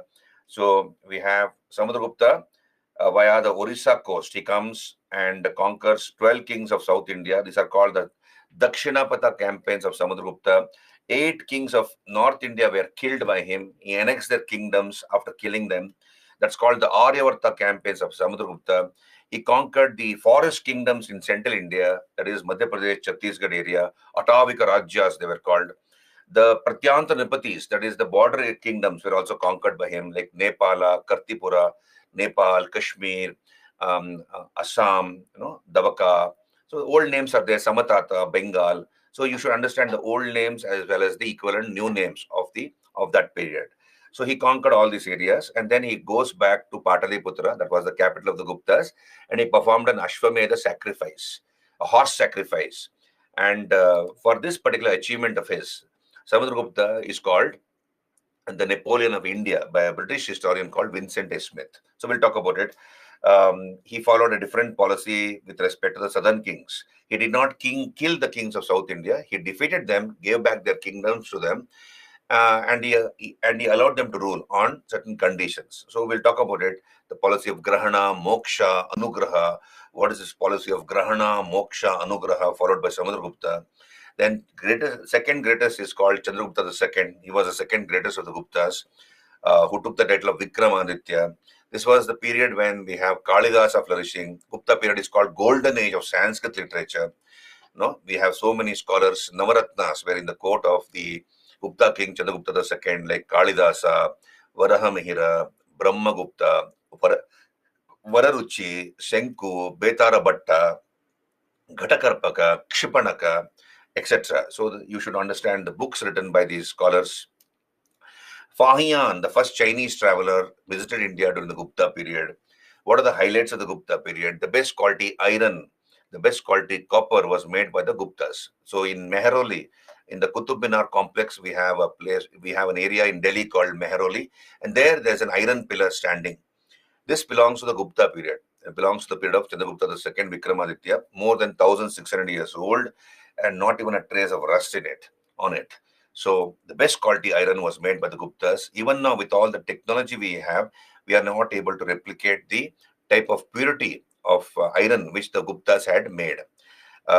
Then copper, the best quality copper was made by the Guptas. This was the time when we have great astronomers and mathematicians like Aryabhatta, Varahamihira, Brahmagupta, operating. So we have Aryabhatta, who is called the father of algebra. He was the one who gave the theory of zero. So all these things we'll talk about. And of course, the Guptas promoted the Sarnath school of Buddhist art. Um, Buddhism from India went to China during the Gupta period. We have a number of Buddhist scholars like Bodhidharma, Paramartha, Buddha Yashas, Dharma Yashas. So these scholars from India, Buddhist scholars, took Mahayana Buddhism to China. And from China, it went to other parts of the world, including Vietnam, and then from Vietnam to the Far East, like Korea and Japan. So all these things happened during the Gupta period. The Nalanda University was built by the Guptas. Kumar Gupta was the one who built the Nalanda University.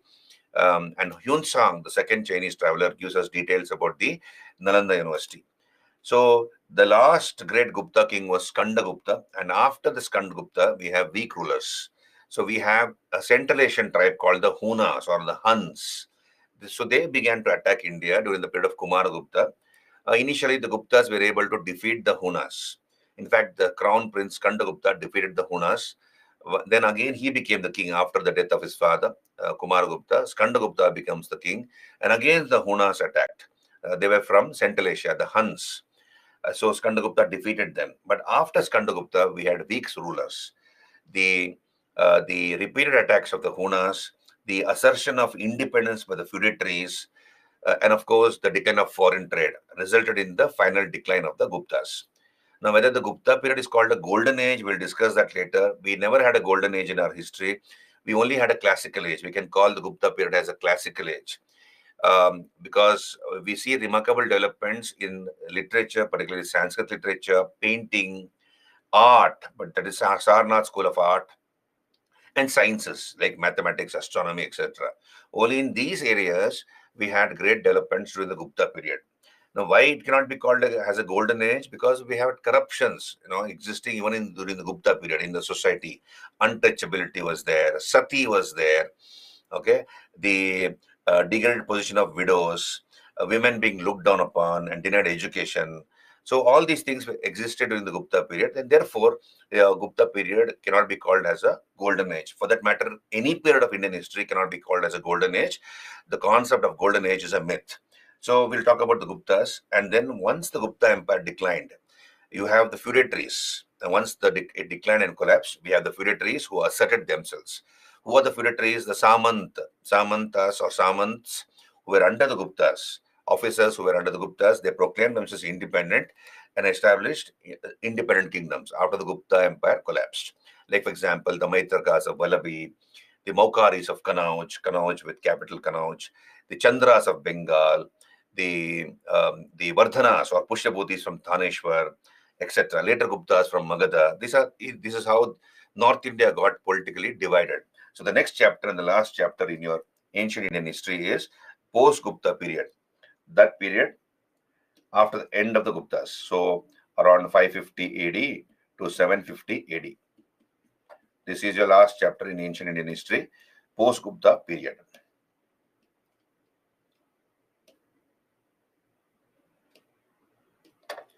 Post-Gupta.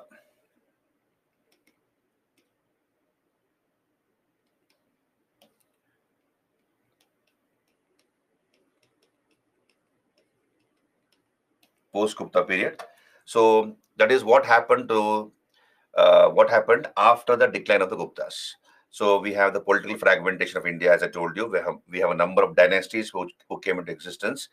A number of kingdoms were established. You have political fragmentation of India. Pushyabhutis or the Vardhanas were the most important successors of the Guptas in North India. The greatest of the Pushyabhutis was Harshavardhana.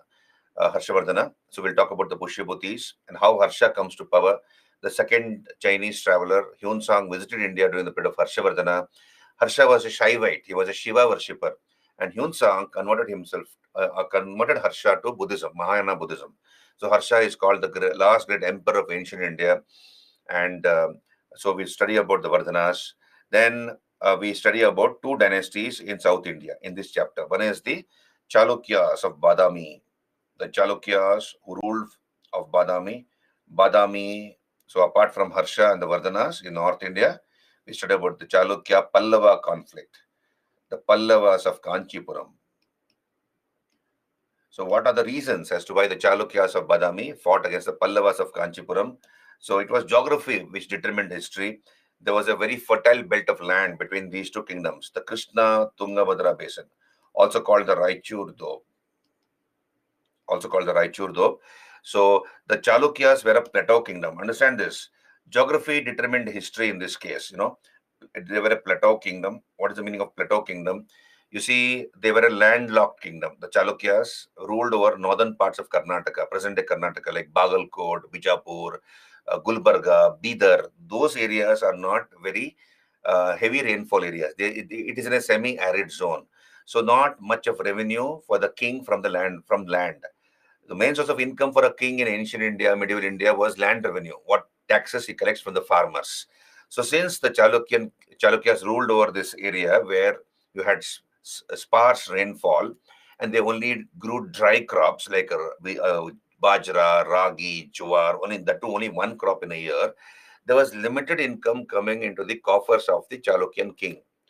Okay, so they were a plateau kingdom, whereas the Pallavas were a coastal kingdom. They were a coastal kingdom. They had access to the Bay of Bengal.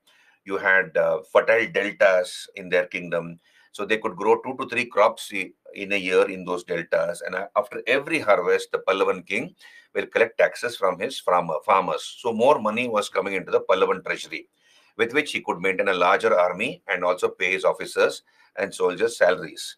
So the Pallavas were prosperous, whereas the Chalukyas were not so prosperous. And between these two economically contrasting kingdoms, there was a very fertile belt of land known as the Krishna Tungabhadra Doab. Doab is a fertile belt of land between two rivers. So between Krishna and Tungabhadra, there was a very fertile belt of land.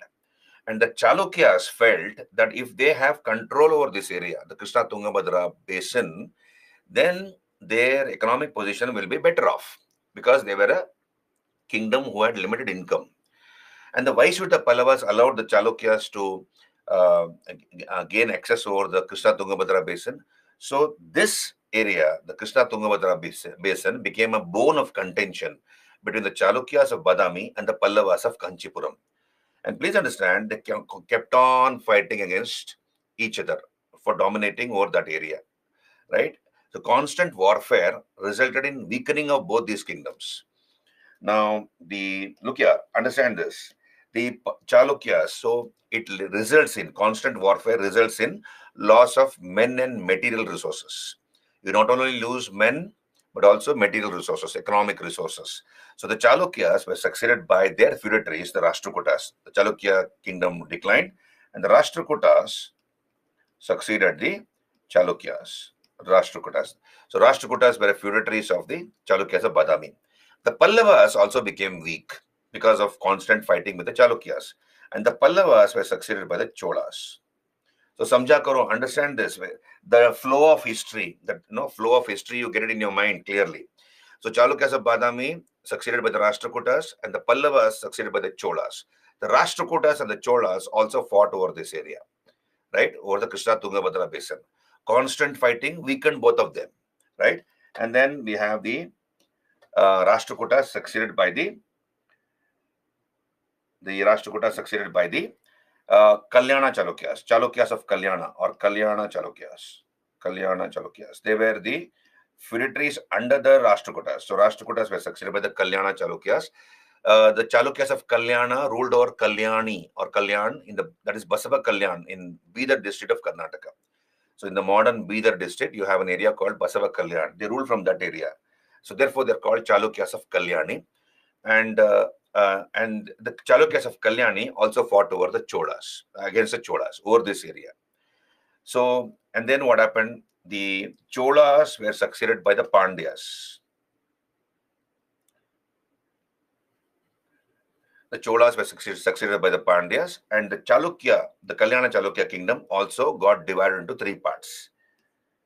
It got divided into three parts. We have, of course, the Sevanas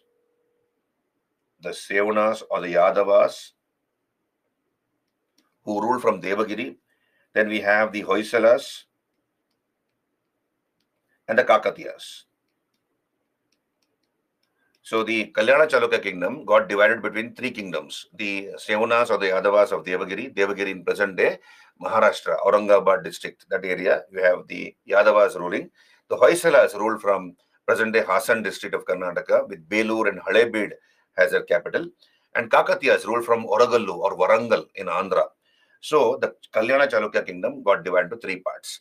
And then, of course, we have the invasion of Malik Kafur. In medieval times, we talk about Alauddin Khalji, who wanted to conquer the whole of India.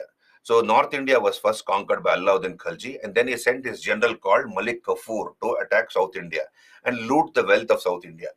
So Malik Kafur comes, and what does he do? He wages war against the Yadavas. So Yadavas became weak after that. Then he wages war against the Hoysalas. He defeated the Hoysalas. Hoysalas became weak. The Kakatiyas also became weak because of the attack of Malik Kafur, and the Pandyas were also finished off by the Pandyas were also weakened by Malik Kafur's attack. Later, Hoysala kingdom was absorbed by Vijayanagara, right? And the Pandyas also disintegrated after that. So this is how we proceed from ancient Indian history into medieval Indian history. We transit from ancient India into medieval Indian history. Are you there with me, all of you? Did you get me? The flow of history. Yeah, Mahayanism was a flow. Yeah. So once you get this in your mind, you write down that. Whatever I've written on the board, you write down that. Chalukya Badami, Pallavas, then Chalukya Badami is succeeded by the Rashtrakutas, Pallavas by the Cholas, Rashtrakutas and Cholas fought. Then Rashtrakutas became weak and they were succeeded by the Kalyana Chalukyas. Kalyana Chalukyas also fought against the Cholas. Then Kalyana Chalukya kingdom got divided into three parts. Okay. Sevanas, Hoysalas, Kakatiyas, and then Cholas succeeded by the Pandyas. And these four kingdoms became weak because of the invasion of Malik Kafur, the general of Alauddin Khalji, right? So this is about your ancient Indian history overview, right? So this is the entire ancient Indian history overview.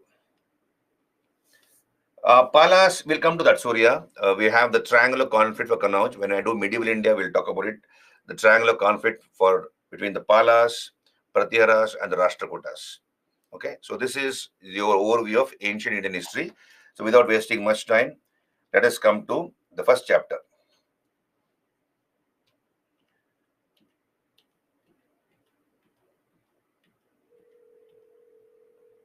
Suggested reading, yeah, I would suggest R.S. Sharma, definitely. R.S. Sharma is a beautiful book. R.S. Sharma, or you can also supplement that with Poonam Dalal Dahiya's book, Ancient and Medieval Indian History by Poonam Dalal Dahiya. One book covers both ancient and medieval. You can use that as a supplement book. Poonam Dalal Dahiya, she has brought a lot of information in the form of points. So what you might not get in R.S. Sharma is available in Poonam's book, and what is there in Poonam's book is available in, what is not there in Poonam's book is available in R.S. Sharma. So if one book you stick, I would suggest R.S. Sharma, you stick to that. And once you are thorough with that book, if you want to read specific chapters from Poonam Dalal Dahiya's book, you can read specific chapters, not the entire book, right? So this should be all clear. Now let us come to the first chapter, Prehistoric Cultures or Stone Age.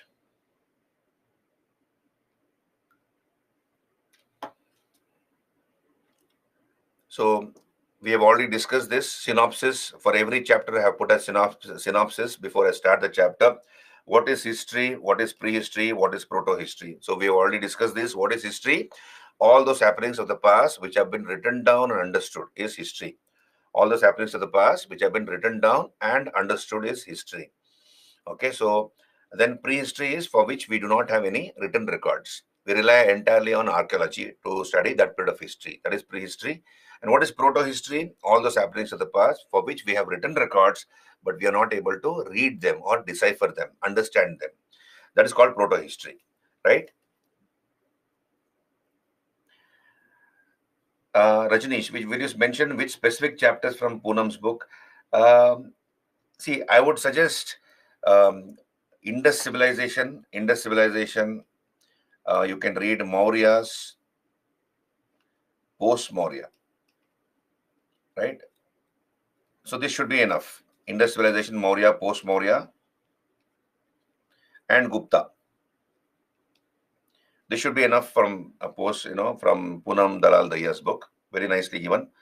Um, so what is history, prehistory, proto-history? I've already covered. Then let us talk about Stone Age.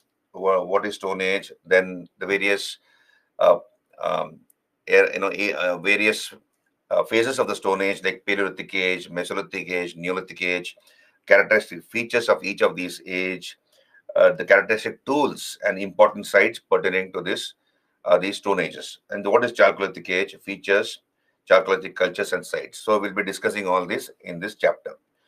So we have what is Stone Age? So earliest man used tools and instruments made of stone. Earliest man used tools and instruments made of stone, and hence they are known as Stone Age. It is known as Stone Age for that reason. Now, there are 4 stages in the evolution of the Earth's crust. And the 4th stage is called Quaternary, which is divided into 2 parts. One is called Pleistocene, that is Ice Age, and Holocene, Ice-free Age. Okay, and Holocene period continues even till now. We are living in the Holocene epoch. So there are 4 stages in the evolution of the Earth's crust. The 4th stage is called Quaternary, divided into 2 parts: the Pleistocene or the Ice Age and the Holocene or the Ice-free Age. Now, as I mentioned earlier, man is supposed to have first originated in Africa. So that's where we trace the origin of the earliest human being. He's supposed to have evolved from in the continent of Africa, and from Africa he migrated to different parts of the earth. Now in Maharashtra we have these Bori caves. So from here we have the earliest evidence of man in India. So appearance of humans as early as 14 lakh years ago. So we traced the appearance of humans in India to the Bori caves of Maharashtra as early as 14 lakh years ago. And Stone Age is divided into 3 parts or 3 phases. Paleolithic Age, 2.5 lakh to 10,000 BC. Mesolithic Age or Middle Stone Age, that is from 9,000 to 4,000 BC. And the Neolithic Age or the New Stone Age from 4,000 to 2,500 BC. Okay. So we look at Lakshmi Divyani will look at the questions later. Yeah, Lakshmi, I did not understand history, prehistory, proto-history. I have explained that in the beginning only. Okay, but anyway, I'll come back here. What is history? All those happenings of the past for which we have written records and we are able to read them. That is called history. And I gave an example also. For example, we have the edicts of Ashoka, the royal messages which Ashoka got inscribed on rocks, pillars, and caves. And we are able to read that. The Ashokan Brahmi script was deciphered by James Prinsep, an officer of the East India Company. In 1837, he deciphers the Ashokan Brahmi, and from then onwards, we are able to read the Ashokan Brahmi script. That is called history. All those happenings of the past, for which we have written records, and we are able to read and understand them. Prehistory is what we do not have any written records for that part of history. We rely entirely on archaeology to reconstruct that period of history. So whatever chapter I'm doing now is from the knowledge from archaeology. We have culled out information from archaeology because early man did not know or did not have the knowledge of writing. And proto-history is we have written records, but we are not able to read them. We have not yet deciphered that part of those records. Example is the Harappan script. Harappans knew how to read and write, most of them, but then we are not able to read that script. That comes under the category of proto-history. I hope I'm clear, Lakshmi. So what are the so right? So Pleistocene. So just remember this much. There are 4 stages in the evolution of the Earth's crust, and the 4th stage is called Quaternary, divided to Pleistocene and Holocene. So here, Stone Age is divided to Paleolithic, Mesolithic, and Neolithic. Let us come to the Paleolithic age, 2.5 lakh to 10,000 BC, 2.5 lakh to 10,000 BC. So where now how do we now let us understand this Paleolithic age. Paleolithic. Paleo means old and lithic means stone. So therefore, this is called as Old Stone Age. Old Stone Age. And please understand, Paleolithic age was contemporaneous with the Pleistocene epoch. What's the meaning of that? That is, when the Paleolithic man was living on this earth, we also had the Ice Age going on. So Ice Age was going on when the Paleolithic man was living on this earth. So the Paleolithic age is contemporaneous with the Pleistocene epoch. So major parts of the earth was covered with ice. And that was the period when the Paleolithic man lived. And please understand, we are called Homo sapiens sapien, modern man. So all of us are called modern man or Homo sapiens sapien. We had a much more evolved brain compared to our ancestors. That explains as to why we have all survived for such a long period of time.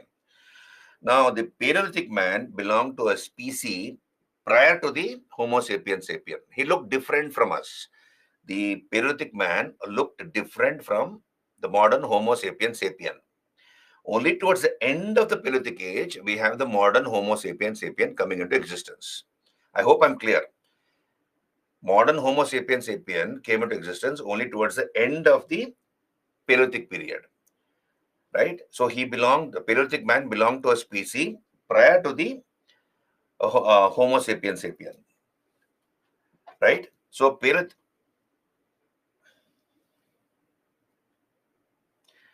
see, hieroglyphics, Rajneesh, we would not, that is a separate, hieroglyphics is separate.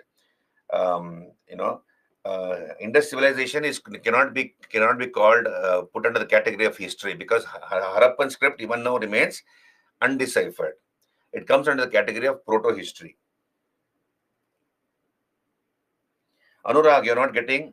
I said, Anurag, please understand, we are Homo sapiens sapiens, modern man. Our brains are much more evolved compared to that of our ancestors. The Paleolithic man belonged to a species earlier to the modern Homo sapiens sapien. For example, we have the fossils of Ramapithecus. So he was a person belonging to he was a Paleolithic man. He is called Ramapithecus, and fossils of Ramapithecus have been found in the Shivalik region. And similarly, fossils of Neanderthal man have been found in the Narmada region.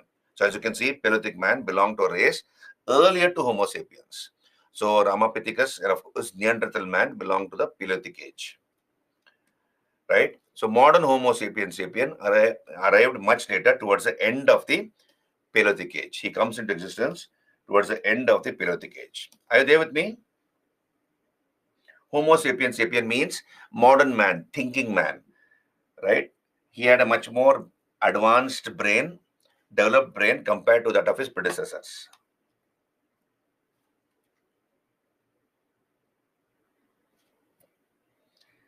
Musarraf, how do we know that humans came from other species of sapiens? We will not be looking into those things.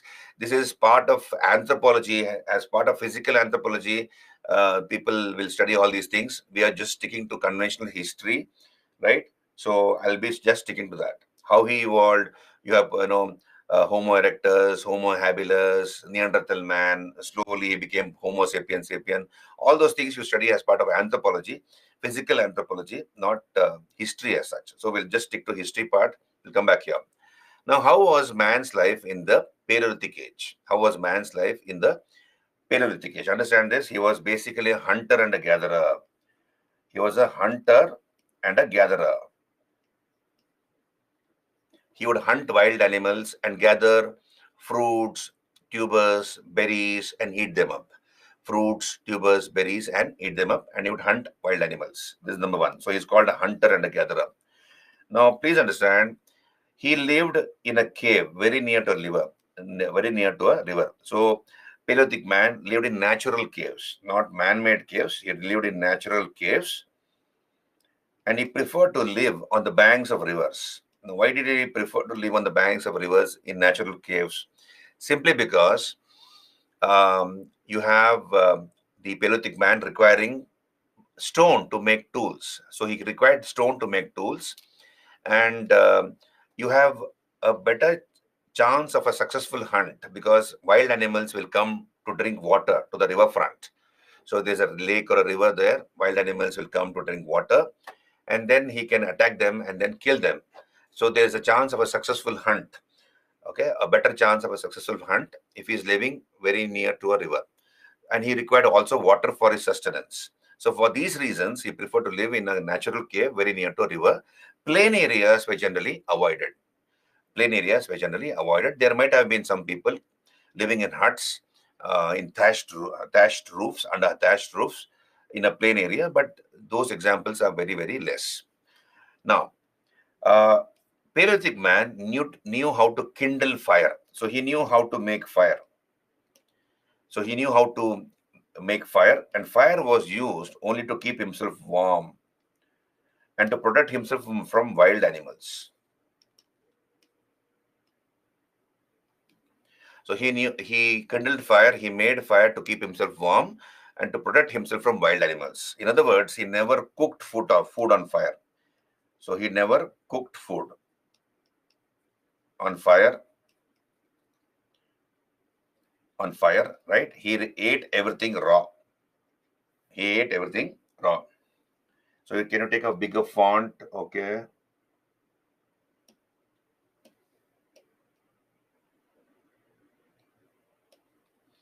Right.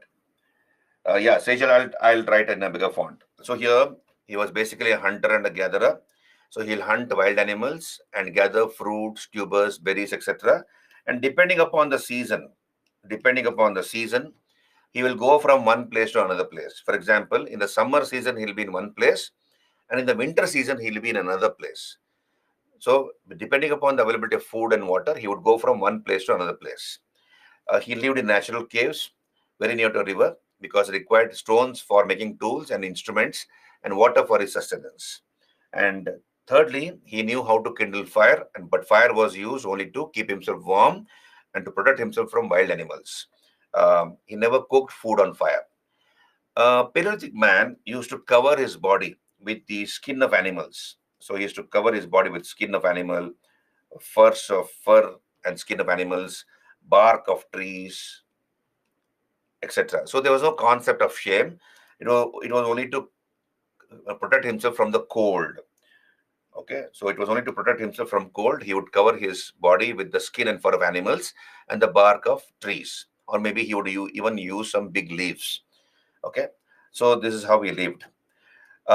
Most of the tools and instruments made by Paleolithic man in India are made of a particular type of stone called quartzite. So you have a quartz watch, isn't it?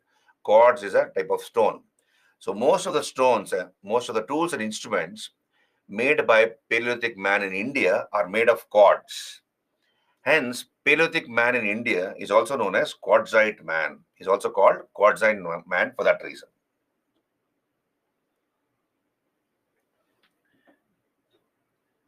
Yeah, thank you, Udayarani. Are you there with me? So you can see here, coming to that. So most of the tools and instruments are made of a particular type of stone called quartzite, hence called quartzite man, Paleolithic man in India, not everywhere. Only in India, Paleolithic man in India is called quartzite man. Now, through a technique called flaking, he used to make small tools. Okay, through a technique called flaking. What is flaking here? You see, you take two bricks, imagine you take two bricks, and then you hit those bricks to each other, against each other. Small pieces will fall down. Now, those are called flakes. Okay, those are called flakes. So let us say it's something like this. So he will shape it like this. He'll give it a shape and put a stick here. So through a technique called flaking, he would make crude to specialized tools. He would make crude to specialized tools. You can see here on your screen, he's using a big hammer stone, and there is another stone called a core. And he's hitting the core with the hammer stone, and small pieces are falling. That's called flaking. So through technique of called flaking, he would make tools. Okay, so crude to specialized tools through a technique called flaking. So on your screen, as you can see, you have the Paleolithic man. He was basically a hunter and a gatherer, as I told you. And he was living in a cave very near to a river. You can see a river there, and he's living in a cave very near to the bank of a river.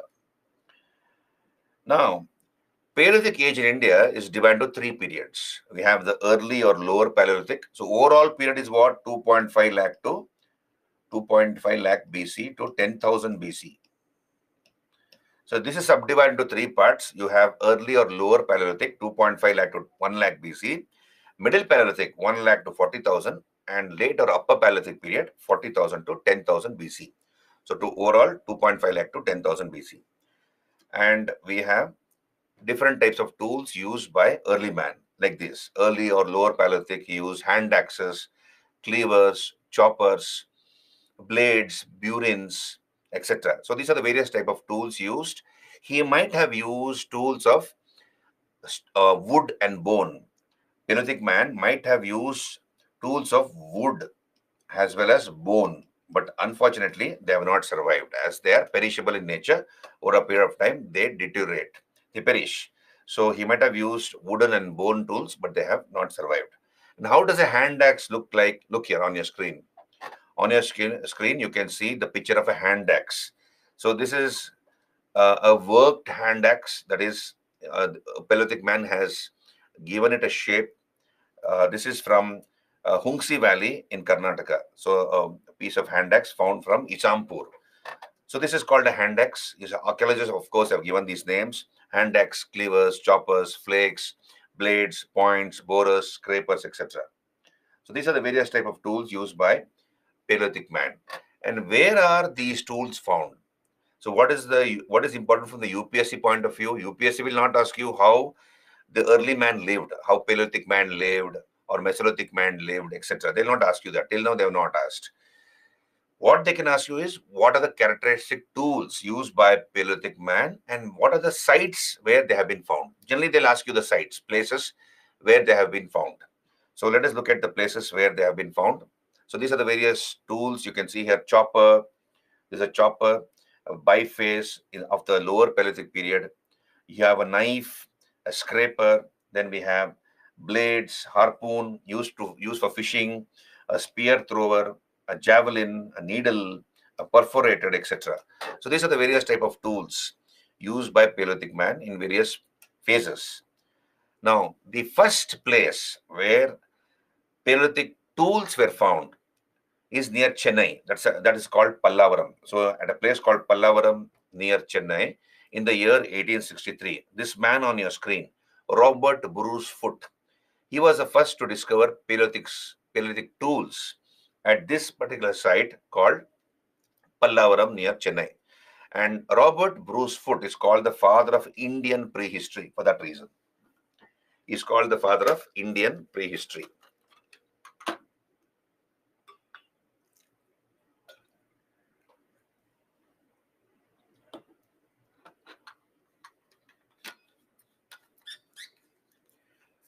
Sham, how do we know how they know about fire? How would they find initially?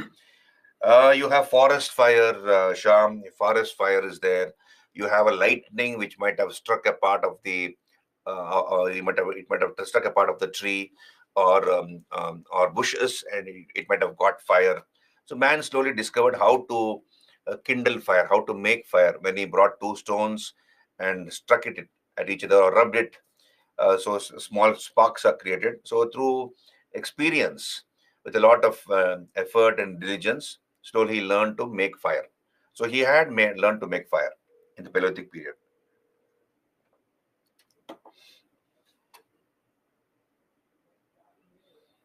Yeah, right. Yeah, hit and trial. Yeah, that is right. Hit and trial. But then later, once he perfected it, then he was able to make a fire pretty quickly. So here, Robert Bruce Foote is called the father of Indian prehistory. So apart from Pallavaram, we have another place called Attirampakkam. So I put it here. You can see here Attirampakkam. This is another place where we have found Paleolithic tools. So apart from Pallavaram, there is also a place near Chennai called Attirampakkam. So these are the earliest sites where we have found Paleolithic tools in India. And what are the other places where we find Paleolithic tools? For example, Pallavaram by Robert Bruce Foote, Soan Valley in the Punjab, Belan Valley in UP, Narmada Valley in Madhya Pradesh, Didwana in Rajasthan, Kurnool district of Andhra Pradesh, and Bhimbetka in Madhya Pradesh. This is the most important Paleolithic site. This is the most important Paleolithic site. So remember these places: Soan Valley in Punjab, Narmada Valley in Madhya Pradesh, Belan Valley in UP, etc. These are the important sites where Paleolithic tools have been found, right? So this is the map I have put in where you can find these places, Paleolithic tools. This is about Paleolithic period. Very easy, isn't it? Paleolithic period. So man basically was a hunter and a gatherer. He knew how to kindle fire, but he never cooked food on fire. He used fire only to keep himself warm and protect himself from wild animals. He, depending upon the availability of food and water, he would go from one place to another place. He lived in natural caves very near to the banks of a river because he required water for his sustenance and tools to make stones to make tools and instruments. Um, and basically, he was a hunter gatherer, and most of the tools are made of quartzite, quartz stone, and therefore, Paleolithic man is also called quartzite man. So, this is the main aspect about Paleolithic period.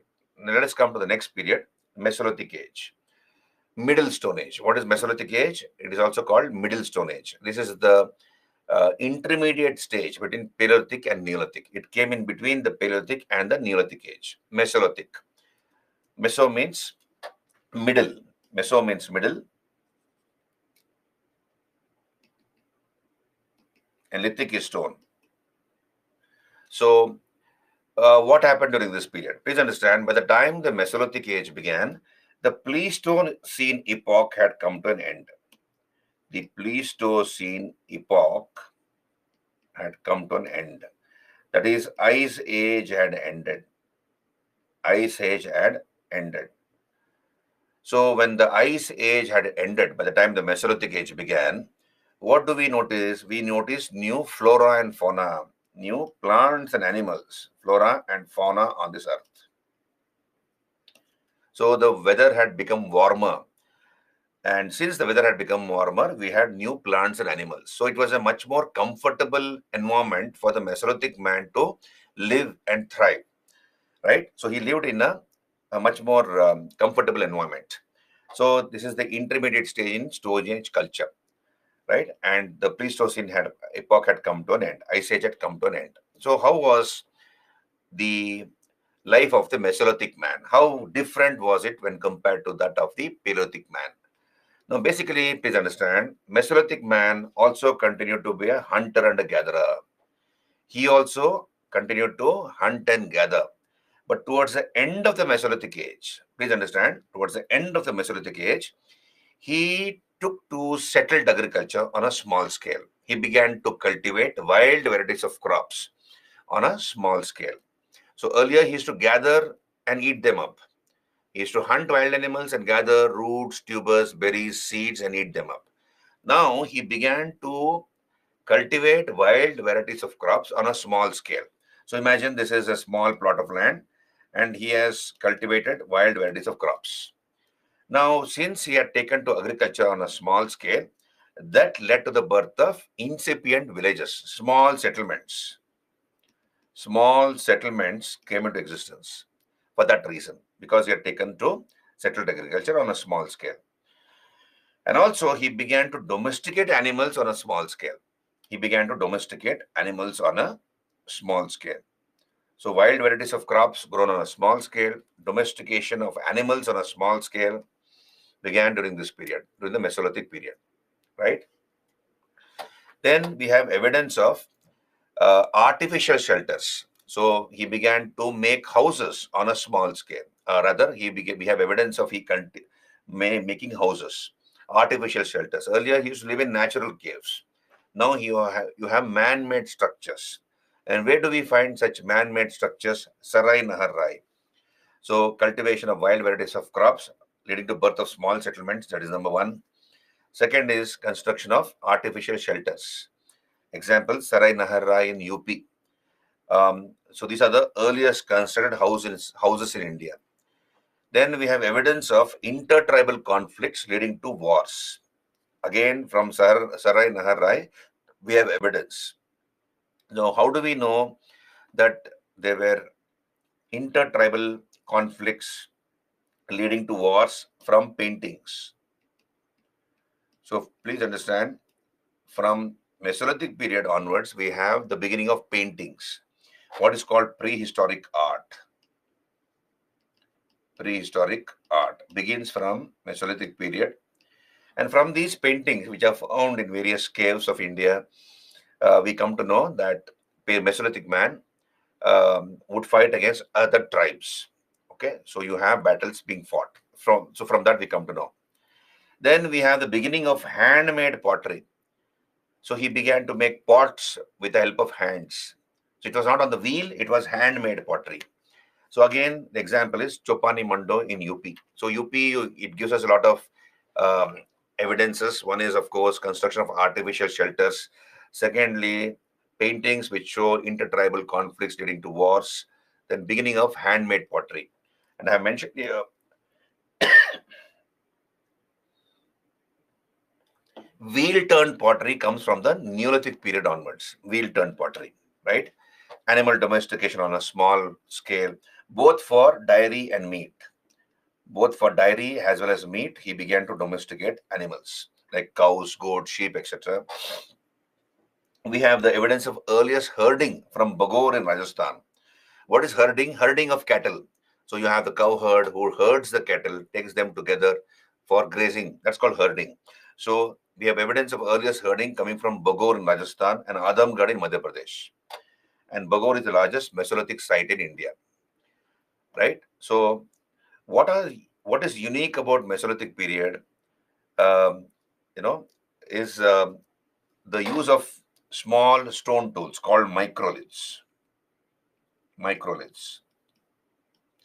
So as I told you in the beginning, the Stone Age is divided into Paleolithic, Mesolithic, Neolithic on the basis of gradual improvement in tool making technology. On the basis of gradual improvement in tool making technology, the Stone Age is divided into Paleolithic, Mesolithic, Neolithic. Now, in the Mesolithic period, man began to make microliths. Micro means what? Small. As you all know, micro is small and lith is stone. So small stone tools began to be made. And then, of course, we have a different type of a hand axe. Earlier, we have seen this. You look at this hand axe here. This is the hand axe of the Paleolithic period. Now, imagine in the Mesolithic period, this hand axe was improved. What did man do? He attached a stick to it. Imagine this is a stick. So he has attached a stick to it. Okay. And how has he attached it? With the help of the skin of animals. So dry skin of animals, he has attached it like this with the help of skin of animals. And then he can use this as a hand axe. It is a much more effective weapon when compared to the hand axe of the Paleolithic period, right? So this is how it looked like in the Mesolithic period, hand axe. So he uses microliths, very small stone tools, and hand axes. So they were hafted, that is tied with the help of the skin and sinews of animals. So a stone was taken, one part was made sharp, and then it was hafted to a piece of wood. So that was another type of advancement. And of course, crude stone tipped wooden spears, borers, and burins were used. So where are such tools found of the Mesolithic age? So look at the picture on your screen. These are all microliths, very small stone tools used by Mesolithic man. So they were smaller, sharper, much more effective tools and weapons compared to the Paleolithic age. So important Mesolithic sites where these tools are found here: Bagor in Rajasthan, Adamgarh in Madhya Pradesh, Bhimbetka continued to be occupied even during the Mesolithic period. So it was an important Paleolithic site, including an important Mesolithic site. A Chota Nagpur area in central India, Madhya Pradesh area, Chota Nagpur area, an area south of the river Krishna. So these are the important places where Mesolithic tools have been found. Are you there with me? Herding, Bhavana, herding is from, I've told you, herding is from Bagor in Rajasthan. Bagor is a place in Rajasthan. I have put in bracket, you see, RAJ. RAJ is Rajasthan. Herding is herding of cattle. How do we know about tribal wars? Surya, I told you, from the paintings. From the so early man did not know how to read and write, but he knew how to paint. He used extracts from plants, natural extracts, mineral extracts like hematite to derive red color, and then he would paint on the walls of caves. When I do painting topic as part of art and culture, we will discuss that. What was painted, animals and birds, flora and fauna. Okay, whatever he saw, he painted. Hunting scenes, dancing scenes, a woman giving birth to a baby, right? And sometimes animals are chasing human beings. So such things were painted, including male and female genitalia, private parts. So these are all seen in the paintings. So from that we come to know a lot about the Mesolithic man. How to remember these locations? Is there shortcut to remember? Sham, shortcut is revision, revise. Please revise, and that way it will stay in your mind. Revision is the shortcut. There's no other shortcut. And write down. When you write down and you revise, then it will stay in your mind. One way to control the mind, the best way to control the mind is to hold a pen and a paper in your hand and keep scribbling, keep writing. So mind will not go for a tour here and there, right? That's the nature of the mind. That's why it's called monkey mind. Our mind is like a monkey. Whatever attracts attention, it will go and grab onto that. So the way to control the mind is to have a pen and a paper in your hand and keep scribbling so that you're forced to pay attention to what you're writing. When you're writing, your mind will not go here and there. Only when you're reading or listening, the mind can go for a tour and you can get distracted.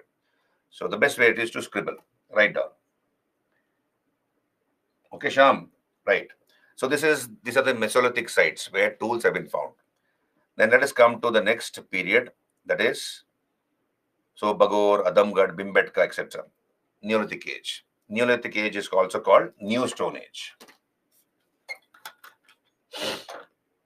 Neolithic age, New Stone Age,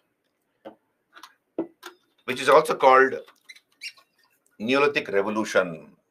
So we have this British historian called Sir John Lubbock. So John Lubbock was the first to use the word Neolithic. But it was Gordon Child who used the word Neolithic Revolution. So he uses the word Neolithic Revolution for this period. Now, why is it called Neolithic Revolution? Understand this? Why the Neolithic period is also called Neolithic Revolution? Rather, how did this revolution happen? So we have seen this. In the Paleolithic period, man was a hunter and a gatherer. In the Mesolithic period, he predominantly was a hunter and a gatherer.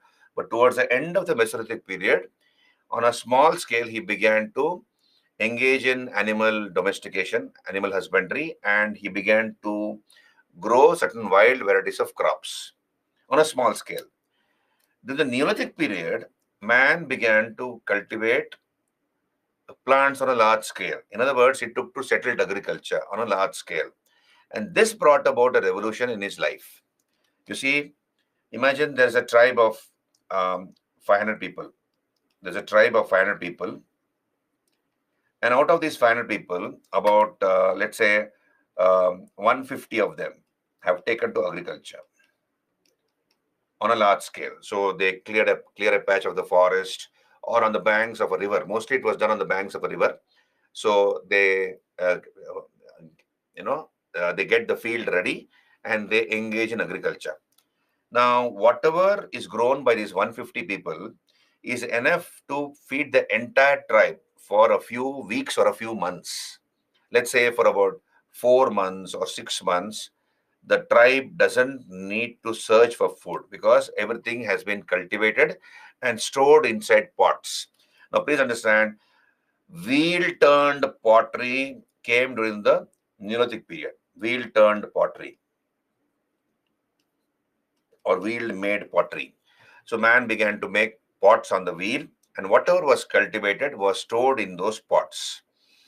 In the Mesolithic period, he began to make handmade pottery. Wheel turned pottery came in the Neolithic period. Now, earlier in the Paleolithic period and the Mesolithic period, most of the time was spent in searching for food. Understand this, it's very simple. Out of 24 hours in a day, man would spend maybe 16, 18, or even 20 hours in searching for food in the Paleolithic period and the Mesolithic period. Let's say a group of men have gone into the forest for a hunt and they don't find anything, and the hunt might not be successful for a day or a two or a three. So they have to remain hungry till they find the hunt. Their families have to remain hungry. Now, most of the time, therefore, was spent in searching for food. Once they took to settled agriculture, whatever was cultivated was stored inside pots. So there was a ready supply of food available. Once ready supply of food was available, man had time for other things. No, not necessarily searching for food, because that was taken care of. The immediate necessity was taken care of. So he had time for cultural pursuits. What did he do in that period of time? He built better houses. So he began to stay in houses. He built artificial shelters, better houses. He cultivated cotton, and he began to drape a cotton cloth. He covered his body with a cotton cloth. So that came into existence during the Neolithic period. Then we have incipient trade routes coming into existence during this period. Early trade routes, incipient trade routes. Now, how did this happen? Understand this, very simple. Let's say a person has gone from point A to point B. Okay, he has gone from point A to point B.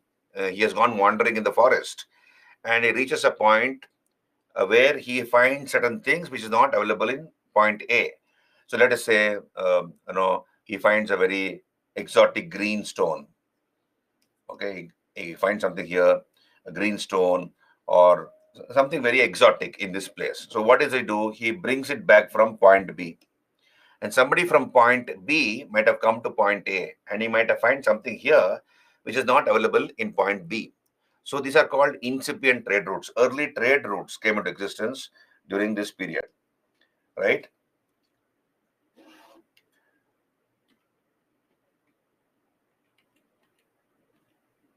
So incipient trade routes came into existence. He built better houses. He cultivated cotton, and he began to cover his body with a cotton cloth. Then um, um, right, and also he discovered minerals under the earth, and he began to use them. So all these things happened during the Neolithic period, and because of this reason, Gordon Child calls this period as a Neolithic revolution. So here what happened is, understand this, when surplus food was cultivated, when man took to settled agriculture and food was cultivated, um, population increased. So you have a tribal community transforming itself into villages. So population increased because more mouths could be fed, no? So population increased. So tribal communities transformed themselves into villages, hamlets into villages. Villages grew into towns, and towns into cities, and civilization came into existence. Did you understand? So surplus food was generated, more mouths could be fed, man had time for other cultural pursuits. So he built better houses, he cultivated cotton and started draping a cotton cloth. He discovered minerals under the earth. Incipient trade routes came into existence. Since more mouths could be fed, tribal communities transformed themselves into villages. Villages grew into towns and cities, and civilization came into existence. And therefore, Gordon Child calls this period as Neolithic Revolution. Are you there with me? Hello? So therefore, Gordon Child calls this period as Neolithic Revolution. Easy, na? Hello? Are you there with me? Yes, civilization means inevitably people are living in cities. Okay, thank you.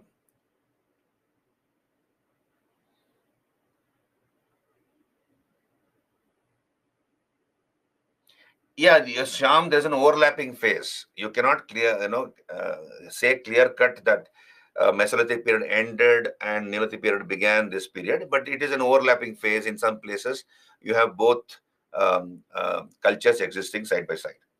Okay, now this is called Neolithic revolution as such, as mentioned by Gordon Child. And this Neolithic age was contemporaneous to the Mesolithic age, to the Chalcolithic age, and also the Indus Valley civilization. What is the meaning of that? The Neolithic age was contemporaneous with the Mesolithic age, the Chalcolithic age, and the Indus Valley civilization. So, in some parts of India, we have people who were experiencing Neolithic age. Some parts were technologically still backward. That is, they were in the Middle Stone Age, Mesolithic age. Some were a little bit more advanced compared to the Neolithic age. That is Chalcolithic age. What is Chalcolithic age? People were using stone and copper. So they were much more advanced than the Neolithic people. And then, of course, we have the Indus Valley civilization or Indus civilization flourishing in a part of India. So the Neolithic age was contemporaneous with the Mesolithic, the Chalcolithic, and the Indus Valley civilization. The only Neolithic settlement in the Indian subcontinent, the oldest Neolithic settlement is a place called Mehergarh in Balochistan, Pakistan. And this is as old as 7000 BCE. This is the oldest Neolithic settlement in the Indian subcontinent. Now, what are the characteristic tools used by the Neolithic man? He also continued to use stones. Please understand, in all these three phases, man used stone. But in the Neolithic age, he began to polish those stone axes. So he began to polish the stone axes. Also, what are the characteristic features? I've discussed this here. Beginning of settled agriculture, large-scale domestication of cattle, horses, etc. for dairy and meat, making of wheel and wheel-turned pottery, use fire to cook food. So I've already discussed this. So he began to cook food on fire. Earlier, he used to eat raw. In the Neolithic age, he began to cook food on fire. He began to store food in the wheel-turned pots. And also, he took to settled agriculture and domestication of animals on a large scale. So what are the tools used by the Neolithic man? We have polished stone axes. You can see on your picture, these are all made of stone, mind you. It has been hafted or attached to a piece of wood. The stone has been attached to a piece of wood, but they are made of stone, and he has polished those stone axes. So when you give it a polish, they have a sharper and a finer edge, and therefore they were much more effective tools and weapons. So Neolithic man used polished stone axes, and also we have blades and burins, finely flaked small stone tools. So these are the various type of tools used by Neolithic man. And what are the sites or places where Neolithic tools have been found? You can see here important Neolithic sites. We have Mehergarh in Balochistan, Pakistan. This is the oldest Neolithic site in the Indian subcontinent. And we have the evidence of cultivation of cotton for the first time in the world from here. They were the first to cultivate cotton in the world, the people of Mehergarh, Neolithic people of Mehergarh. And earliest evidence of farming also comes from here, apart from potter's wheel and drilling of teeth in a living person. Drilling of teeth in a living person, evidence of farming and potter's wheel comes from there. So factual information, please go through it. Koldiva, another important Neolithic site in UP. We have evidence of rice cultivation, evidence of earliest cultivation of rice in the world. So Mehergarh people were the first to cultivate cotton in the world. Even before the Harappans cultivated cotton, Mehergarh people had cultivated cotton. Koldiva in UP, earliest evidence of rice cultivation in the world, as early as 5000 BC. Mahagara in UP, extensive barley cultivation, evidence of extensive barley cultivation comes from there. Then Burzahom. Burzahom is an important Neolithic site in Kashmir, in Srinagar on the banks of the river Jhelum. And Burzahom means place of birth. Now, what is so unique about Burzahom is we have evidence of pit dwellings at Burzahom. Now, look here.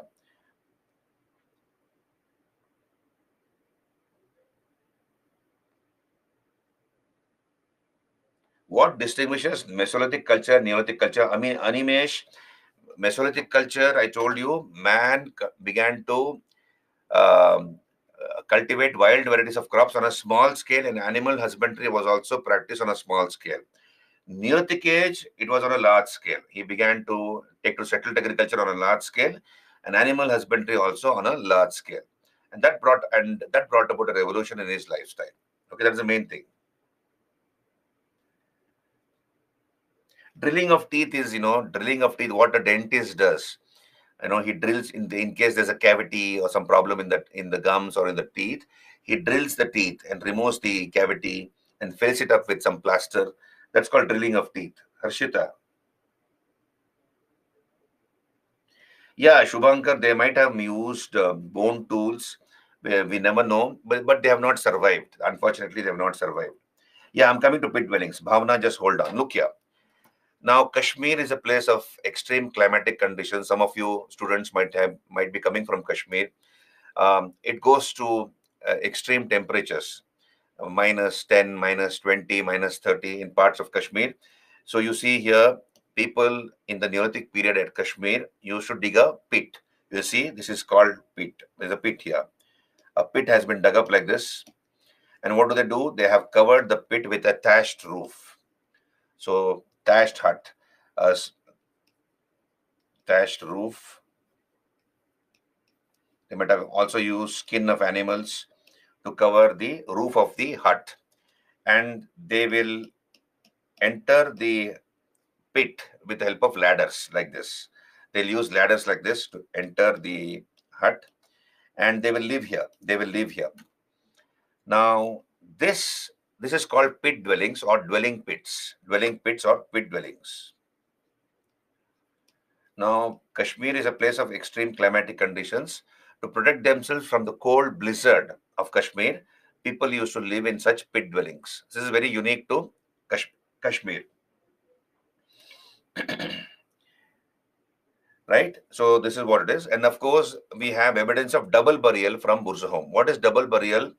A dog has been buried along with its master, suggesting the practice of life after death. Life after death. That's called double burial. So at Burzahom in Kashmir, we have evidence of pit dwellings and double burial. Double burial is a dog buried along with a human being. So imagine there was a master.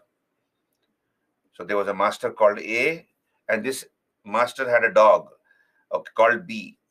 So this was the dog called B.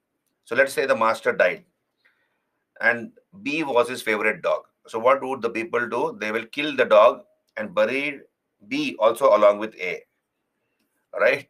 In the belief that in case A is born again somewhere, B will also be born again with him, and he will not be alone, right? So this is called double burial, suggesting the belief in life after death. Belief in life after death. Now, tools made of animals' bones have been found, and the Neolithic people of Kashmir traded with Harappans. The Neolithic people of Kashmir traded with Harappans. We have Chirand, another important place, a Neolithic site in Bihar, with evidence of snake worship there. So Harappans used to also worship snake, and snake worship is as old as our civilization. Even now, many temples in India thrive because of snake worship. Now we have something called Nagadosh. So if you get a dream where a snake comes in your dream or in your mind, it is considered to be inauspicious, and some shanti is done or a puja is done. So this belief even now is there, and it starts as early as the Neolithic period. And at Chirand in Bihar, we have evidence of snake worship. And bone tool, a bone needle has been found, which suggests stitching activity, right? Now, South India. The Neolithic period in South India begins around 2000 BC. And what we notice here is people cultivated ragi, horse gram, and cereals.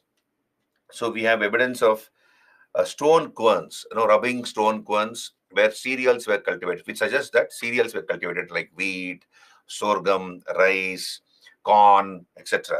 So we have found evidence of people cultivating ragi, horse gram, cereals because of the presence of stone querns.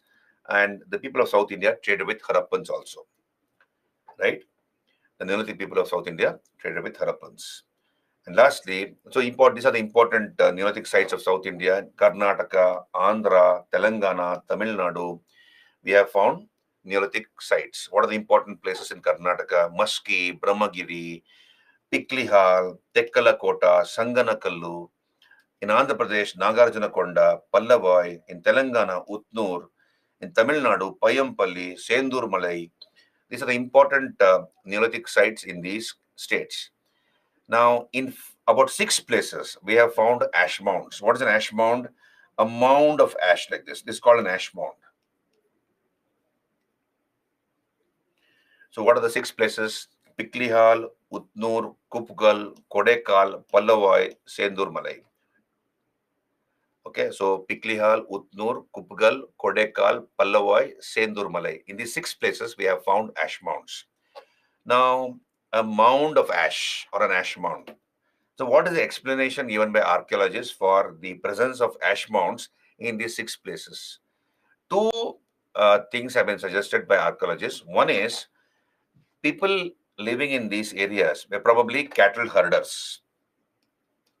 They were cattle herders engaging in animal husbandry. So, what will the cowherd do? He will take the cattle for grazing in the morning to the meadows, to the grasslands. The whole day, the cattle graze on the grass there, on the grasslands there. In the evening, he'll bring it back, and then he will tie them up to a peg. So he'll tie them up in this area. Let's say these are the cattle here. So this is the cattle pen. This is the cattle pen where the cattle have been tied up. Right. So what do? They give out dung. So they have eaten the whole day. They give out dung in that place. Next morning, again he takes the cattle for grazing, and again he brings them in the evening and ties them up in the same place. And again that cattle will give out dung. So over a period of time, dung gets collected. Cow dung, cattle dung gets collected, and to dispose of this cattle dung, the people living in these areas might have collected all the dung and they might have set it on fire. So that's how an ash mound has been formed. This is one explanation. Second is they might have engaged in shifting cultivation. The people probably were engaging in shifting cultivation. They might have set fire to patches of the forest. So once that patch of the forest got burned down, they collected the ashes, and somehow the ashes have survived. Gum, resin, etc., might have fallen on the ash, resulting in the ashes being bound next to each other or with each other, and that's how the ashes have survived. So these are the two explanations given by archaeologists as regards the presence of ash mounds. One is cattle herding or extensive cultivation by clearing forests. Are you there with me? Are you there with me? Anil, that's nice. You are from Sanganakullu. Nagapanchami, yeah. Gufkral, Stephen, as far as my knowledge goes, I don't remember Gufkral, whether pit dwellings were found there. Burzahom, I'm very sure that pit dwellings are found there. Okay, Asif, you're from Kashmir, that's great. So I think I have run out of time. I have, just hold on. I have another 3-4 minutes. So are you clear about ash mounds? Okay, Deepesh, I will. So ash mounds, these are the places where ash mounds have been found, and what is the explanation for ash mounds? And lastly, we come to Northeast India. In Northeast India, we have found Neolithic sites in Assam, particularly in Assam, at a few places like Sarutaro, Markodola, and Daujali Harding. So Sarutaro, Markadola, and Daujali Harding in Assam, we have found Neolithic sites. But then, please understand, very less sites have been found simply because Northeast is thickly forested, and we have the Brahmaputra Valley there. So heavy rainfall in the Brahmaputra Valley and thickly forested area. Therefore, it's difficult to find Neolithic sites there. But we have found them in some parts of Kashmir, like Sarutaro, Markadola, and Daujali Harding. So this is the 3 stone ages I have discussed today: Paleolithic, Mesolithic, Neolithic. I have one more to discuss to finish this chapter, that is Chalcolithic age. But I have run out of time. I'll continue Chalcolithic age. I'll continue this class from tomorrow, from the Chalcolithic age onwards. And then we'll go to the next chapter, that is Indus civilization or Harappan civilization. We'll discuss the entire topic of Indus civilization. Now, any doubts you have? We have another 3 minutes to go. Any doubts, any questions?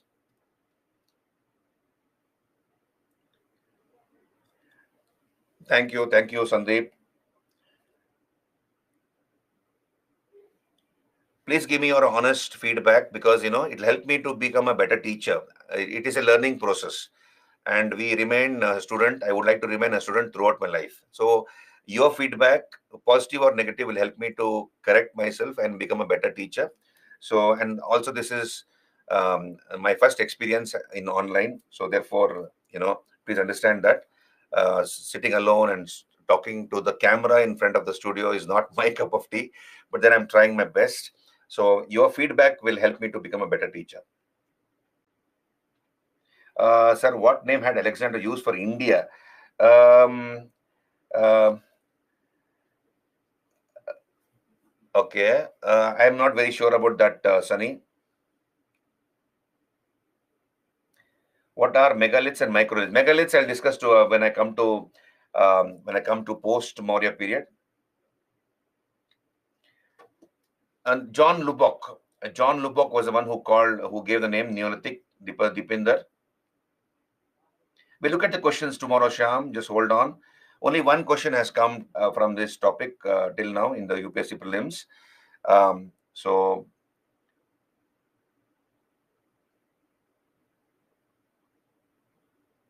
So the ancients call this country as Bharata Varsha. So right, and the word India is from the word Indus, the river Indus. The Greeks call it as Indus. Alexander, when he came into the country, the Greeks called this country as Indus. Yeah, I will go a little slow, Komal.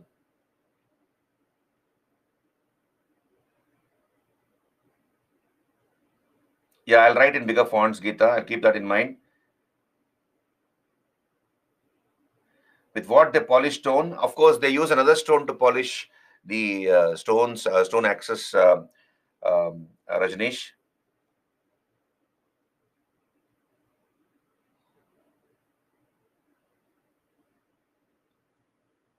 Okay, I will try to go slower, Asif.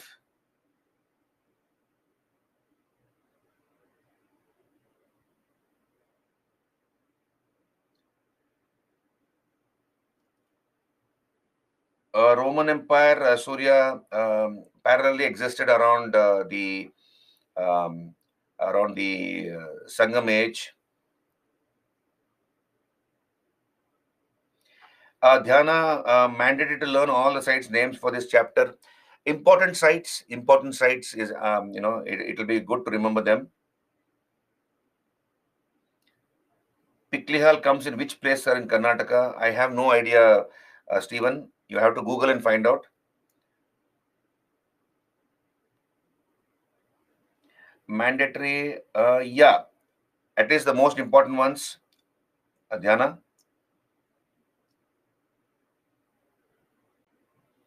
Baby, earlier, where were you teaching? I was teaching here on the Byju's platform. I have been a teacher with Byju's from the last 8 years, and totally I have an experience of 18 years of teaching history. So, yeah, thank you very much. Have a great day and a safe day. We'll meet tomorrow morning again at the same time, 6 o'clock. Good day. Thank you. Thank you very much. Yeah, Animesh, yeah, it was just an overview. Wherever it has to be explained, I will definitely explain that. Thank you very much.